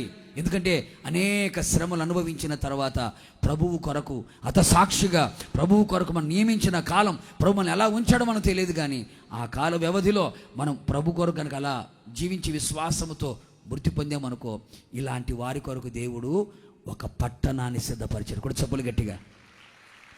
ఒక పట్టణం, నీ కొరకు ఒక పట్టణం ఉందని తెలుసా నీకు? భూమి మీద నీకు సెంటు స్థలమే లేదు. ఇప్పుడు ఉన్నది కూడా అద్దె ఇంట్లో దిగాడంట. ఎక్కడ దిగాడంట? అపార్ట్మెంట్లో దిగారంట. ఈ సొంత ఇల్లు లేదు నీకు. కానీ విశ్వాసముతో గనక పరదేశిగా నువ్వు బ్రతికితే నీ కొరకు ఒక ఇల్లు కాదు, ఒక పట్టణమే కట్టబడుతుంది. ఒక పట్టణమే. కనుక ప్రియమైన దేవుని బిడ్డలారా, మనం ఎవరమే? పర్లేదు, అటు కొట్టుకొని లేపుకో. పరదేశీలే పైకి లేను, లే గెట పైకి లే. నువ్వు విశ్వాసముతోనే బ్రతకాలా, విశ్వాసముతోనే చూడాలా, విశ్వాసముతోనే మాట్లాడాలా, విశ్వాసము మాటలు వినాలా, విశ్వాసపు నడక నడవాలా, విశ్వాసముతోనే చనిపోవాలా. కొడు సభలు గట్టిగా. ఏమిటా విశ్వాసం? దేని గురించి? ఏ రాగాలు గీగాలు అని పక్కన పెట్టండి. నన్ను ఎల్కేజీ సర్వీస్ అంతా, ఎల్కేజీ యూకేజీలు మాట్లాడుకునే మాటలు ఎన్ని. మనం ఇప్పుడు పిహెచ్డి చేసాం. మన విశ్వాసం దేని గురించి చెప్పాలా? దాని గురించి ప్రార్థన చేయి, దాని గురించి ఎక్కువ అడుగు. నీ ఆరోగ్యం కంటే కూడా ఏంటి, నీ పిల్లల కంటే కూడా, నీ వాటికంటే కూడా పరలోక రాజ్యం గురించి ఎక్కువ ఆలోచించు. ఎందుకంటే అది అడిగా ఉంటే ఇది కూడా వచ్చేస్తుంది నీకు బంపర్ ఆఫర్ లాగా. అదే ప్రభు, దేవుని రాజ్యాన్ని, దేవుని నీతిని వెతుకు. నీకు కావలసినవన్నీ నీ వెంట పడతాయి కదా. నువ్వేమో దీని వెంట పడుతున్నావు, ఇది లేదు అది లేదు. అదే సామెత ఒకటి ఉంది, ఉన్న 4 మంది పెడితే కొండ 4 మంది పెడితే, ఈ బాగా చెప్తారు మీరు. కొండ 4 మంది పెడితే ఉన్న 4 ఊడికిపోయినట్టు దేవుని రాజ్యం, దేవుని నీతిని పక్కన పెట్టి నాకు ఉద్యోగమి, నాకు వ్యాపారమి, నాకు అది చేయి, ఇది చేయి అని దీని వెంట పడుతున్నావా? ఇది లేదు ఇది లేదు. ఇది లేదు, ఇది లేదు. దేవుని రాజ్యం కూర్చున్నా, పడుకున్నా, లేచినా, ఏం చేసినా దేవుని రాజ్యం, నిత్య సియోను, నూతన యెరూషలేము, పరలోకం అని పరలోకాన్ని గుర్చిన దర్శనము కలిగి, పరలోకాన్ని గుర్చిన కలలు కంటూ, పరలోక రాజ్యాన్ని గుర్చినటువంటి ఆలోచనలు కలిగి, పరలోక రాజ్యాన్ని గురించి బోధ చేస్తూ, పరలోక రాజ్యాన్ని గురించి సువార్తను ప్రకటిస్తూ, పరలోక పురమును గుర్చిన ఆలోచన కలిగి ఉండు. నీకేమేమి కావాలో టయానికి కెరూతు వాగు దగ్గరికి కాకులు మాంసం రొట్టె తీసుకొచ్చినట్టుగా నీకు పెట్టకపోతే అప్పుడు అడుగు. మనమేమో దీని పక్కన పెట్టి, పరలోకాన్ని పక్కన పెట్టి దీనికోసం చూస్తుంటాం. అది లేకుండా ఇది లేకుండా. అందుకనే పరదేశులు ఎప్పుడు దేని మీద విశ్వాసం ఉంచుతారండి? చెప్పాలి గట్టిగా, పరలోకాన్ని గురించి. అందుకని రోజు నువ్వు ఏ పని చేసుకుని చేస్తున్నా నీ మనసులో ఏం ఎదిలాడాలా? ఎట్లా ఉంటుంది పరలోకం? ఎలా ఉంటుంది? బంగారు వీధులు అంట కదా, ఏంటి, గొర్రెపిల్లయ్యే దీపం అంట కదా, కోట్ల కొలది దేవదూతలు కదా, 24 పెద్దలు, 4 జీవులు, 12 గుమ్మాలు, 12 పునాదులు. అబ్బా, ఎట్లా ఉంటుంది అది? ఎప్పుడైనా ఆలోచించారిట? ఈ ఆలోచన ఇట్ట అనుకుంటారు మీరు? ఎంతవరకు నేను, నా ఇల్లు, నా ఒళ్ళు,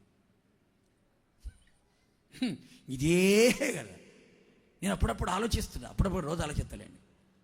దేవుడు ఒక్క మాట అన్నాడు, కలుగునుగాక అన్నాడు. కొండలైనా, గుట్టలైనా, సముద్రాలైన, నదులైనా ఎన్ని ఒక్క మాటతో కలిగే కదా. ఒక్క మాటతో కలిగిన ఈ సృష్టికే ఇంత అందం, ఇంత సౌందర్యం, ఇంత కళ వచ్చిందే. దేవుడు తన చేతులతో చేస్తున్న ఆ పట్టణానికి ఇంకెంత సౌందర్యం, ఇంకెంత అందం, ఇంకెంత వైభవం. అది తలుచుకుంటే ఒళ్ళు పొలకరించిపోతుంది, హృదయం ఉప్పొంగిపోయింది, హృదయం ఆనందంతో కేకలేస్తుంది. ఇప్పుడు చెప్పమ్మ దేని గురించి? పరదేశులు అందరూ ప్రళయలు చెప్పండి మరలా. నీలో ఉన్న పరదేశం సంపొద్దు. నీలో ఉన్న పరదేశం ఎప్పుడు బతికే ఉండాలా? నీలో ఉన్న పరదేశం బతికే ఉండాలా? ఆ పరదేశి విశ్వాసం దేని మీద విశ్వాసం? దేవుని రాజ్యాన్ని గూర్చిన విశ్వాసముతోనే ఉండాలి. విశ్వాసముతోనే మనం మృతి పొందాలి. హల్లెలూయా. కొట్టు గట్టి కొట్టు. పరదేశికి ఉండవలసిన 3వ గుణం, 3వ స్వభావం. పేతురు రాసిన మొదటి పత్రిక 2వ అధ్యాయం 11వ వాక్యం. ఈ మాట చెప్పి ముగించేస్తాను. పేతురు రాసిన మొదటి పత్రిక 2వ అధ్యాయం 11వ వాక్యం చూడండి. ప్రియులారా, మీరు పరదేశులను, యాత్రికులనై ఉన్నారు గనుక ఆత్మకు విరోధముగా పోరాడు శరీర ఆశలను విసర్జించి, అన్యజనులు మిమ్మును ఏ విషయములో దుర్మార్గులని దూషింతురో ఆ విషయములో వారు మీ సత్క్రియలను చూచి వాటిని బట్టి దర్శన దినమున దేవుని మహిమపరచునట్లు వారి మధ్యను మంచి ప్రవర్తన గలవారవి ఉండవలని మిమ్మను బ్రతిమిలాడుకొనుచున్నాను. బ్రతిమిలాడుతున్నాడు సేవకుడు. ఉంటే ఉండని, పోతే పోండి అనట్లేదు, వస్తేరా లేకపోతే లేదనట్లేదు. బ్రతిమిలాడుతున్నాడు. ఏమని? ఓ నా ప్రియులారా, మీరు భూమి మీద పరదేశులు, యాత్రికులై ఉన్నారు కనుక ఆత్మకు విరోధముగా పోరాడుతున్న శరీర కార్యములన్నిటిని ఏం చేయాలి? నువ్వు విసర్జించు అని ఏమన్నాడు? అన్యజనులు మిమ్ముని ఏ విషయములలో దుర్మార్గులని దూషింతురో ఆ విషయములో ఎవరైతే దూషించారో, దూషించిన వారే మీ సత్క్రియలను చూచి వాటిని బట్టి దేవుని దర్శన దినమున వారు దేవుని మహిమపరిచేటట్లుగా వారి మధ్యలో మంచి ప్రవర్తన. ఏ ప్రవర్తన అంటే? నీ శరీరానికి, ఆత్మకి విరోధముగా పోరాడుతున్న ఆ శరీర కార్యాలు విసర్జించి మంచి ప్రవర్తన గలవారై మీరు ఉండండి. దయచేసి ప్లీజ్. బ్రతిలాడుతున్నాడు. ఎందుకంటే మీరు పరదేశులు, మీ పౌరసత్వం పరలోకములో ఉంది. మీరు పరలోక పౌరులు. మీ కొరకు ఒక పరలోకంలో ఒక పట్టణం సిద్ధపరచబడుతుంది. మన స్వదేశం, మన స్వస్థలం అది. కనుక దాని కొరకు పరిగెత్తుతున్న మనం, ఈ భూమి మీద మన పరదేశులుగా ఉన్న మనం ఏం చేయాలి? ఆత్మకు విరోధముగా కొన్ని శరీర కార్యములు పనిచేస్తున్నాయి. శరీర కార్యములు పనిచేస్తున్నాయి. ఆత్మకు విరోధముగా శరీర కార్యములు పని చేయించు ఉండగా ఆ శరీర కార్యములని ఏం చేయాలట? విసర్జించి.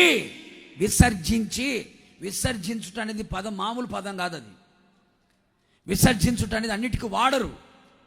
అప్పుడప్పుడు గోడల మీద కనపడుతుంటుంది మనకి, విసర్జించుడి, విసర్జించండి అని. దానికి వాడుతారు. అంటే అంత చండాలముగా దాన్ని చూడమని అర్థం. శరీర కార్యం విసర్జించండి అంటే విసర్జించిన మీరు ధరలా దాని వైపు చూడద్దు. ఎందుకో తెలుసా? ఆ శరీర కార్యములను బట్టే అన్యజనులు మిమ్మల్ని దూషిస్తున్నారు. అన్యజనుల మధ్యలో తల ఎత్తుకోలేకపోతున్నారు. అన్యజనుల మధ్యలో అవమానాస్పదముగా, శాపాస్పదముగా, నిందాస్పదముగా మీరు కనబడుతున్నారు. అందుకని వారి మధ్యలో ఎవరైతే మిమ్మల్ని దూషించారో, ఎవరైతే మిమ్మల్ని అవమానపరిచారో, ఎవరైతే మిమ్మల్ని హేళన చేశారో, ఎవరైతే మిమ్మల్ని ఏలెత్తి చూపించారో, అలాంటి వారి ఎదుట శరీర కార్యములను విసర్జించి ఒక సత్ప్రవర్తన కలిగి సత్క్రియలు చూచి, నువ్వు మారాడురా, ఇతను మారిపోయాడురా, ఇతరుల మార్పు వచ్చిందిరా అని జనాలు గుర్తుపట్టి దేవునిని మహిమపరచున్నట్లు. ఎవరు మహిమపరచారంట?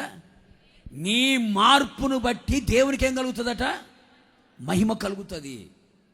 అందుకని వారి మధ్యలో మంచి ప్రవర్తన కలిగిన వారికి మీరు ఉండండి. నీ ద్వారా, నా ద్వారా, మన ద్వారా అన్యజనుల మధ్యలో దేవుని నామం దూషింపబడకూడదు. నీ ఉద్యోగంలో, నీ వ్యాపారంలో, నీ పొలంలో, నీ చదువులో, నువ్వు ఏ స్థలంలో ఉన్నా నా ద్వారా, నీ ద్వారా, మన ద్వారా దేవుని నామము దూషింపబడకూడదు. అందుకు మనం ఏం చేయాలంటే శరీర కార్యములన్నిటిని మనం ఏం చేయాలంట? విసర్జించండి, విసర్జించండి, విసర్జించండి అని రాయబడింది. ఎందుకంటే ఆత్మకు శరీరం ఎప్పుడూ విరోధంగానే ఉంటుందంట.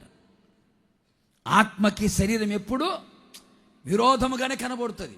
అందుకని మనం గలతీ పత్రిక 5వ అధ్యాయం కనుక చదివితే శరీర కార్యాలు ఇంచుమించుగా 15 ఉన్నాయి. ఆత్మ ఫలం ఎన్ని ఉన్నాయి? 9 ఉన్నాయి. శరీర కార్యాలేమో ఇంచుమించుగా 15 ఉన్నాయి. ఇవే ఎక్కువ, డిమాండ్ ఎక్కువ దీనికి. శరీర కార్యాలు 15 ఉన్నాయి, ఆత్మ ఫలము 9 ఉన్నాయి. అందుకని ఈ ఆత్మకు విరోధముగా ఈ శరీర కార్యాలు పని చేస్తూనే ఉంటాయి.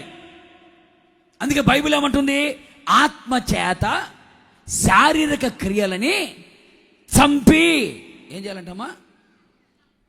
చంపవలసిన వాటిని చంపరు, కానీ చంపకూడని మాత్రం చంపేస్తున్నారు కదా. చంపవలసిన వాటిని బతికిస్తున్నారు, బతికించవలసిన వాటినేమో చంపేస్తున్నారు. ఆత్మ చేత శారీరక క్రియలను చంపి ఆత్మ శరీరమును జయించాలి. ఆత్మ చేత శారీరక క్రియలను చంపి శరీరాన్ని మనం జయించేవారిగా కనబడాలి. అప్పుడే ఒక ఆత్మ సంబంధులుగా కనబడుతాం. ఆత్మను అనుసరించి నడవగలుగుతాం. ఆత్మ క్రమములో ఉండగలుగుతాం. ఆత్మ నియమములో ఉండగలుగుతాం. ఆత్మ వశములో ఉండగలుగుతాం. ఆత్మ స్వాధీనములో ఉండగలుగుతాం. ఆత్మ కంట్రోల్లో ఉండగలుగుతాం. ఇప్పుడు నువ్వు ఎవరి కంట్రోల్లో ఉన్నావు? ఆత్మ కంట్రోల్లో ఉన్నావా? శరీరం కంట్రోల్లో ఉన్నావా? ఆత్మ వశములో ఉన్నావా? శరీర వశములో ఉన్నావా? అందుకని పరదేశులు ఎప్పుడు కూడా తన శరీర కార్యములన్నిటిని కూడా దేవుని ఆత్మ చేత ఏం చేస్తారట? చంపుతా ఉంటారు, చంపేస్తూ ఉంటారు. అందుకని మనం ఏం చేయాలి? మారు మనసు పొందిన నీవు బాప్తిస్మాని పొంది, బాప్తిస్మం పొందిన నీవు కనిపెట్టి ప్రార్థన చేసి ఉపవాసం ఉండి కన్నీళ్లు విడిచి ఆయన పాదాలు పట్టుకొని పరిశుద్ధాత్మ అగ్ని చేత నింపబడి పరిశుద్ధాత్మ అభిషేకమును పొందుకొని ఆ అభిషేకమును పోగొట్టుకోకుండా ప్రతి దినము ప్రార్థన చేసి ఉపవాసాలు ఉండి పరిశుద్ధంగా బ్రతికి విశ్వాసాన్ని కాపాడుకుంటే నీలో ఉన్న ఆత్మ వర్ధిల్లుతుంటది. ఆ ఆత్మ ఎప్పుడైతే వర్ధిల్లుతూ ఉంటుందో నీలో చెలరేగుతున్నటువంటి ప్రతి శరీర కార్యములన్నీ కూడా పరిశుద్ధాత్మ అగ్ని చేత కాల్చబడిపోతాయి. కాల్చబడ్డాయి అంటే వేర్లతో సహా లేచిపోతాయి. కొడుచొప్పులు గట్టిగాను. అందుకే పరిశుద్ధాత్మ అగ్ని చేత కాల్చబడినప్పుడు శరీర కార్యములు నిర్మూలన చేయబడతాయి. శరీర కార్య నిర్మూలన చేయబడితే శరీర సంబంధిగా ఉన్న నీవు, భూ సంబంధిగా ఉన్న నీవు ఆత్మ సంబంధిగా మార్చబడతావు. పాపపు నియమము నీలో కనబడుతూ ఉండగా ఆ నియమం తొలగించబడి ఆత్మ నియమం నీలో ప్రారంభించబడుతుంది. శరీర క్రమాన్ని అనుసరించే నీవు ఆత్మ క్రమాన్ని అనుసరించి నడవగలుగుతావు. నీలో ఆత్మ కార్యాలే పనిచేస్తాయి, ఆత్మ వరములే పనిచేస్తాయి, ఆత్మ ఫలమే నీలో పనిచేస్తుంది. అందుకని ఆత్మ నీలో పని చేయాలి, శరీరము నీలో పని చేయకూడదు. కూడా చప్పులు గట్టిగా గట్టిగా గట్టిగా గట్టిగా. మరి ఏ కార్యాలు నీలో పని చేస్తున్నాయి? ఆత్మకు లోబడుతున్నావా, శరీరానికి లోబడుతున్నావా? ఆత్మ మాట వింటున్నావా, శరీరం మాట వింటున్నావా? ఆత్మ ఆధీనములో ఉన్నావా, శరీరం ఆధీనములో ఉన్నావా? ఆత్మకు శరీరానికి ఎప్పుడు ఏమంటే యుద్ధమే, ఎప్పుడు యుద్ధమే. చిన్న ఎగ్జాంపుల్ చెప్పనండి, చిన్న ఎగ్జాంపుల్ చెప్తా. ఆత్మ ఏమంటుంది? తెల్లవారుజామున 4, 5 ఆ టైం అయిందనుకోండి, ఆ టైం అయిందనుకోండి, ఆత్మ ఏం చేస్తుంది? ఏయ్ గటప్ పెగిలే, లేచి నీ దేవునికి ఏం చేయాలి? నువ్వు ప్రార్థన చేయి, స్తోత్ర ప్రార్థన చేసుకో. దేవా నా దేవుడు నీవే వేకుని లేచి నిన్ను వెతుకుతా, నీ బలాన్ని ప్రభావాన్ని చూడడానికి నీ సన్నిధికి వచ్చానయ్యా అని ఆయన సన్నిధిలో మోకరించి ప్రార్థన చేయి, ప్రార్థన చేయి అంటది. ఎవరు చెప్పాలమ్మా? బాగానే చెప్తున్నారే. ఆత్మ. శరీరం ఏమంటది? ఊరుకో, నువ్వు పడుకుని లోపల 2 అవులా 3 అయిపోలా, యూట్యూబ్లు చూసి, ఫేస్బుక్లు చూసి, వాట్సాప్లు చూసి, ఇన్స్టాగ్రామ్ చూసి, ఇది సరిగ్గా ఫేసే లేదు, మన బుక్ కూడా పెట్టాడు. ఈ మనిషికి ఫేసే సరిగా లేదు, మరి దానికి ఒక బుక్ పెట్టుకొని రాత్రంతా చూసి తెల్లారికి ఏం చేస్తారండి? పడుకో. డాక్టర్ గారు చెప్పి 8 గంటలు పడుకోవాలంట. ఎంత తొందరగా పోవడానికి 8 గంటలు పడుకోమన్నాడు. 8 గంటలు పడుకోమన్నా. పడుకో అంటే ఎవరు? శరీరం. ఆత్మ ఏమంటది?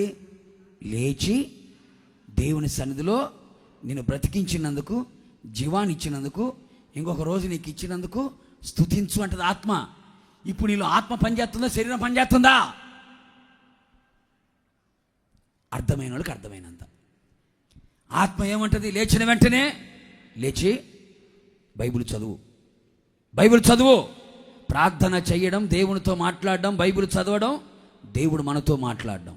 లేచి బైబిల్ చదువు, వాక్యం చదువు అంటది ఆత్మ. కానీ శరీరం ఏమంటది? ఏ మెసేజ్లు వచ్చాయి చూడు, వాట్సాప్లో ఏమొచ్చాయి, ఫేస్బుక్లో ఏం నోటిఫికేషన్లు వచ్చాయి చూసుకో. బైబిల్ ఏముంది? ఎప్పుడు నేను చదవని బైబిలా, నీదేని బైబిలా చూడు. ఎవరనేది? ఎవరి మాట వింటున్నావు? ఎవరి మాటకు లోబడుతున్నావు? ఆత్మ చెప్పింది మనం చేయగలుగుతున్నామా? ఆత్మ మాట్లాడింది మనం మాట్లాడగలుగుతున్నామా? ఆత్మ అంటది, అదిగో సంఘంలో బిడ్డలందరితో ఐక్యత కలిగి ఉండు, ప్రేమ కలిగి ఉండు, సమాధానము కలిగి ఉండు, ఒకరినొకరు ఆదరించుకోండి, ఒకరినొకరు ధైర్యపరచుకోండి అంటది ఎవరు? ఆత్మ.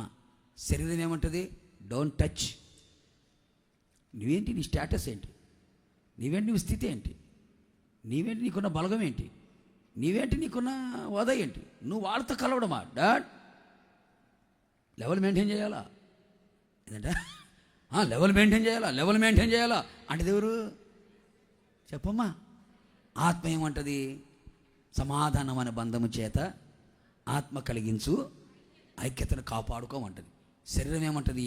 కోపం, ద్వేషం, అసూయ, కుట్ర, కుళ్ళు, కుతంత్రాలు, మత్సరం, ఓర్వలేని తనమంతా ఎవరిది? చెప్పు శరీరం ఉంది. ఆత్మకున్న గుణమేం తెలుసా? నీ తోటి సహోదరుడు బాగుపడ్డాడంటే హృదయం నిండా సంతోషం. నీ తోటి సహోదరుడు ఇల్లు కట్టుకున్నాడంటే తోటి సహోదరు ఏం చేయాలండి? సంతోషం. అదే గనక ఏదైనా వ్యక్తి ఒక ఇల్లు కట్టారనుకో, చూడ్డానికి రాక్క అన్నారనుకో, ఇంకా వాళ్ళని చూడాలా, భలే ఉంది అక్క ఇల్లు అంటదా, లోపల ఏమనుకుంటుంది, ఎక్కడి నుంచి వచ్చినాయి డబ్బులు, ఏం చేసి కట్టింది, లోపల అయ్యిందంట. ఆత్మకి శరీరానికి ఎంత భేదాభిప్రాయాలు చూడండి. చూడండి, ఆత్మ ఏమేమంటుంది, ఈ లోక సంబంధం అలంకారం మనకెందుకు, బ్యూటీ పార్లర్లు మనకెందుకు, గన్ షాట్లు మనకెందుకు, ఐబ్రోస్లు మనకెందుకు, మేకప్లు మనకెందుకు, లిప్ స్టిక్కులు, చెప్పు చెప్పు చెప్పు చెప్పు మనకెందుకు, అక్షయం అనే గుణమనే అలంకారం ఉంటే సరిపోదా, ఆడ మనిషికి అనుకువే అందము కదా, జడలు జల్లుకొనుటయు, బంగారు నగలు పెట్టుకొనుటయు, ఏంటి వెలగల వస్త్రాలు వేసుకుంటావు, అది మనకు తగినది కాదు కదా, మనం సింపుల్గా ఉందాం, మనకెందుకు అంటది ఎవరు? ఆత్మ. శరీరం ఏమంటుంది, మనం ఎంత ఆస్తి పెట్టుకొని మన ముక్కుకి మూతికి ఏం లేకపోతే జనాలు మనం చిన్న సూపు చూడరా, ఏ సూపు, చిన్న సూపు మనల్ని చూడరా, అందుకని కొంచెమన్నా తగిలిసుకో అంటది ఎవరు? అంటది ఎవరు? ఆత్మ ఏమంటది? అమ్మలా వినపడిందా? వినపడినట్టు యాక్షన్ చేస్తున్న ఆస్కార్ లెవెల్ పర్ఫార్మెన్స్ చేస్తున్నట్టున్నారు. ఆత్మ మనకెందుకు ఇవన్నీ? లోక సంబంధమైన సౌందర్యం మనకెందుకు, లోక సంబంధమైన అందం మనకెందుకు, లోక సంబంధమైన సౌందర్య సాధనాలు మాట్లాడరే మనకెందుకు? దేవుడిచ్చినటువంటి ప్రకృతి అందమన సరిపోయేది కదా. మనకి ఎక్స్ట్రా ఫిట్టింగులు మనకెందుకు అంటది ఎవరు? చెప్పట్లేదే ఆత్మ. శరీరం ఏమంటుంది, పెళ్ళికి వెళ్ళినప్పుడు జనాలు మనం చూడాలి కదా, నలుగురికి వెళ్ళినప్పుడు మన హోదాయిని కనపడాలి కదా, ఏమి లేకపోతే మనల్ని ఏమి లేను అనుకుంటారు కదా, మనం అంత పెట్టుకొని కూడా అంటారు కదా అని శరీరం. ఇప్పుడు చెప్పు, ఎవరి వశంలో ఉన్నావు నువ్వు? అర్థమైన వాళ్ళకి అర్థమైనంత. అందుకని ఆత్మ చేత చెప్పాలి. శరీర కార్యాలు ఇంకా చెప్పుకుంటూ పోతే సాయంకాలం కూడా చెప్పొచ్చు. ఇవన్నీ ఏది ఆత్మకు విరోధముగా క్రియ చేస్తుందో వీటన్నిటిని ఏం చేయాలి? మనము విసర్జించాలి. విసర్జించడం అంటే మరలా దాని వైపు చూడడానికి కూడా అసహ్యం పుట్టాలి. అది విసర్జించడం అనే దానికి అర్థం ఏంటంటే చూడడానికి, దాని ఆలోచన తెచ్చుకోవడానికి కూడా అసహ్యత పుట్టాలి. అప్పుడే అన్యజనుల మధ్యలో దూషించబడ్డావు కదా, నీ శరీర కార్యములను బట్టే అన్యజనుల మధ్యలో దూషించబడ్డావు. ఇప్పుడు శరీర కార్యములని ఆత్మచేత జయించావు కదా, అప్పుడు నీలో సత్క్రియలు ప్రారంభించబడతాయి, అప్పుడు నీలో మంచి ప్రవర్తన ప్రారంభించబడుతుంది. ఎవరైతే ఎగతాళి చేశారో, ఎవరైతే దూషించారో, నీలో కలిగిన మార్పు, పరిశుద్ధాత్మ దేవుడు నీలో కలుగ చేసిన ఆ మార్పుని, పరిశుద్ధాత్మ ద్వారా నీలో కలిగిన ఆ రూపాంతరపు క్రియని, పరిశుద్ధాత్మ ద్వారా నీ ఆత్మ ప్రాణ శరీరంలో కలిగిన ఒక ప్రత్యేకమైన మార్పుని ప్రజలు చూచి గమనించి దేవుని దర్శన దినమున నీలో కలిగిన మార్పును బట్టి దేవుని మహిమపరుస్తారు. కూడా చప్పలు గట్టిగా. నీ ప్రవర్తనలో పరివర్తన కలగాలి. పరదేశులు ఎప్పుడు కూడా సత్ప్రవర్తన కలిగిన వారే ఉండాలి, మంచి ప్రవర్తన కలిగిన వారే ఉండాలి, సత్క్రియలు కలిగిన వారే ఉండాలి. నీ సత్క్రియను చూచిన వారు దేవునికి మహిమ కలుగునట్లుగా సత్క్రియలని వెలుగులో మనం నడవాలి. ఒక్కసారి ఆలోచన చేయండి. బైబిల్ ఒక ఆమె ఉంది, ఆమె ఎవరు తెలుసా అండి? పరదేశీ. ఎవరామె? ఎవరు చెప్పండి? పరదేశాలు ఎవరామె? పరదేశం ఒక ఆమె ఉంది, ఆమె పేరు రూతు. ఏం పేరమ్మా? రూతు. రూతు ఎవరు?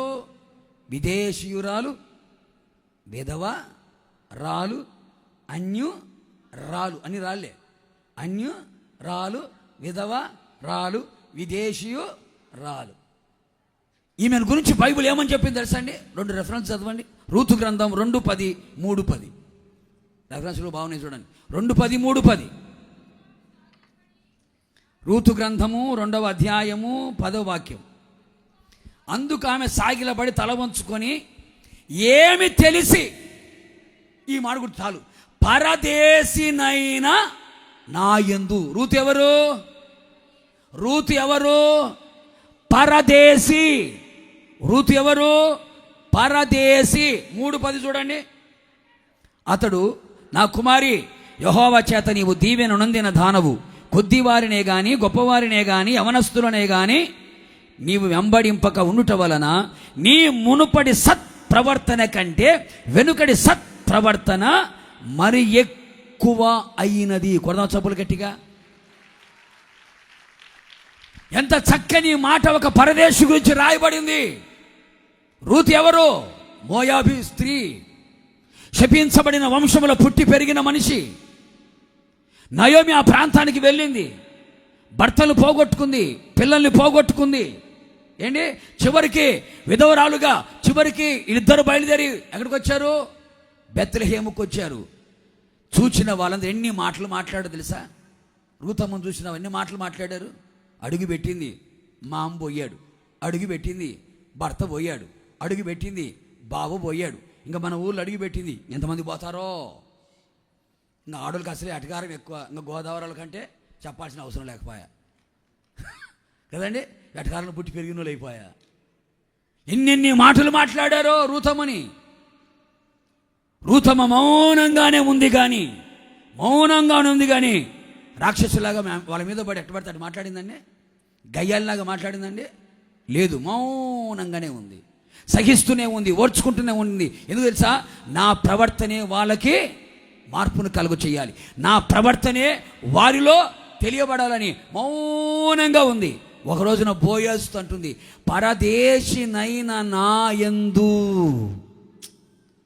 ఎలా ఒప్పుకుంటుందండి? ఆమె ఎవరంట? పరదేశినైన నా యందు. మరి ఈ పరదేశి ఎలా ఉంది?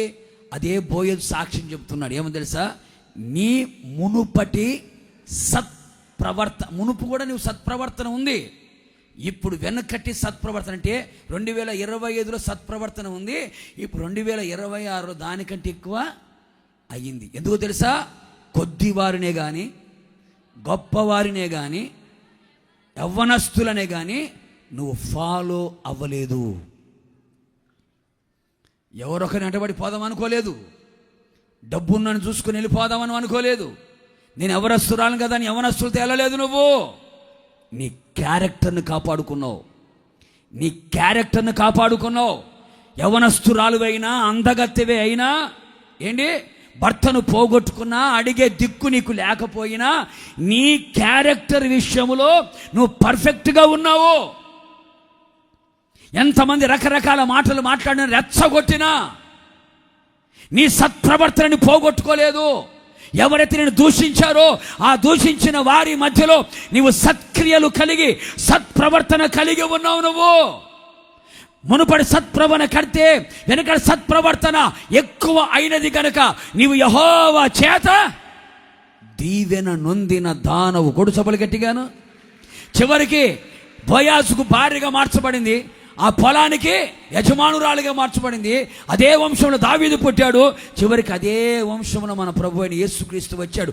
అంతకు మించి ఆమె మీద ఒక పుస్తకమే వచ్చింది. కూడా చప్పలు గట్టిగా. ఎంతమంది లేరండి? శారమ్మ లేదా? రిబకమ్మ లేదా? ఎంతమంది స్త్రీలు లేరు? వాళ్ళ పేరు మీద పుస్తకం పెట్టారా? స్త్రీల మీద 2 పుస్తకాలు ఉంటే 2 పుస్తకాల్లో ఒక పుస్తకం అన్యురాలు, పరదేశి. రూతు మీదనే ఒక పుస్తకం పెట్టారు. బోయాజు గ్రంథం కాదు, నయోమి గ్రంథం కాదు. ఏ గ్రంథం? రూతు పుస్తకం. ఎందుకని? ఆమె ఒక పరదేశి. ఎలాంటి పరదేశి? ఆత్మ చేత శారీరక క్రియలను విసర్జించి తన సత్ప్రవర్తన విషయంలో పరివర్తన కలిగి తన ప్రవర్తన విషయంలో పర్ఫెక్ట్గా నిలిచి ఉన్నది కనుక ఆమె ఒక పరదేశి. అందుకనే యేసయ్య వంశ వృక్షములో వెతుక్కుంటూ వెళ్తే ఆ పుణ్య స్త్రీ కనబడుతుంది. పరదేశులారా, నీ క్యారెక్టర్ జాగ్రత్త, నీ ప్రవర్తన జాగ్రత్త. శారీరక క్రియలను విసర్జించి నీ సత్ప్రవర్తన కలిగిన వారిగా దేవుని సన్నిధిలో కనబడుదుముగాక. గట్టిగా ఆమేనని చెప్పండి. ఇలాంటి వాళ్ళకి పరలోకం, ఇలాంటి వాళ్ళే ప్రభు రాకలు ఎత్తబడతారు, ఇలాంటి వాళ్ళే ప్రభుతో ఉండగలుగుతారు. అందులో నువ్వు ఉండాలి, అందులో నేను ఉండాలి, మనమందరం ఉండాలి. కొడదాం చప్పలు గట్టిగా. కనుక భూమి మీద మనం అందరం ఎవరమే చెప్పాలి. భూమి మీద మనం అందరం ఎవరమే? పరదేశులమే. భూమి మీద మనం అందరము పరదేశులము. పరదేశులు కలిగే ఆశీర్వాదాలు ఏంటి? ఆశీర్వాదాలు చెప్పేటప్పుడు 32 పళ్ళు బయటే ఉన్నాయి, కోల్గేట్కి అడ్వర్టైజ్మెంట్ ఇచ్చినట్టుగా. ఈ చెప్పేటప్పుడు కనపట్లే. పరదేశులకు ఆశీర్వాదాలు ఏంటి? ఒకటి, కాపాడబడతారు. రెండవది, ఆయన సన్నిధిలో ఉంటారు. మూడవది, సమస్తం వాళ్ళకి అనుగ్రహించబడుతుంది. ఇది పరదేశులు కలిగే ఆశీర్వాదం. పరదేశులు ఎలా ఉంటారు? ఒకటి, భయము కలిగి ఉంటారు. రెండవది, విశ్వాసము కలిగి ఉంటారు. మూడవది ఆత్మ నియమము కలిగిన వారై, శారీరకను చంపిన వారై, సత్ప్రవర్తన కలిగిన వారిగా కనబడతారు. ఇలాంటి వారు రేపటి రోజున ప్రభు వచ్చినప్పుడు ఇలాంటి వారినే తీసుకుని వెళతాడు. ఇలాంటి వారే ప్రభువుతో కూడా ఉంటారు. ఈ మాటలన్నీ యేసయ్య మన హృదయంలో స్థిరపరచి నూరంతలుగా ఫలింపచేయును గాక. పరదేశులందరూ హల్లెలూయా చెప్పండి.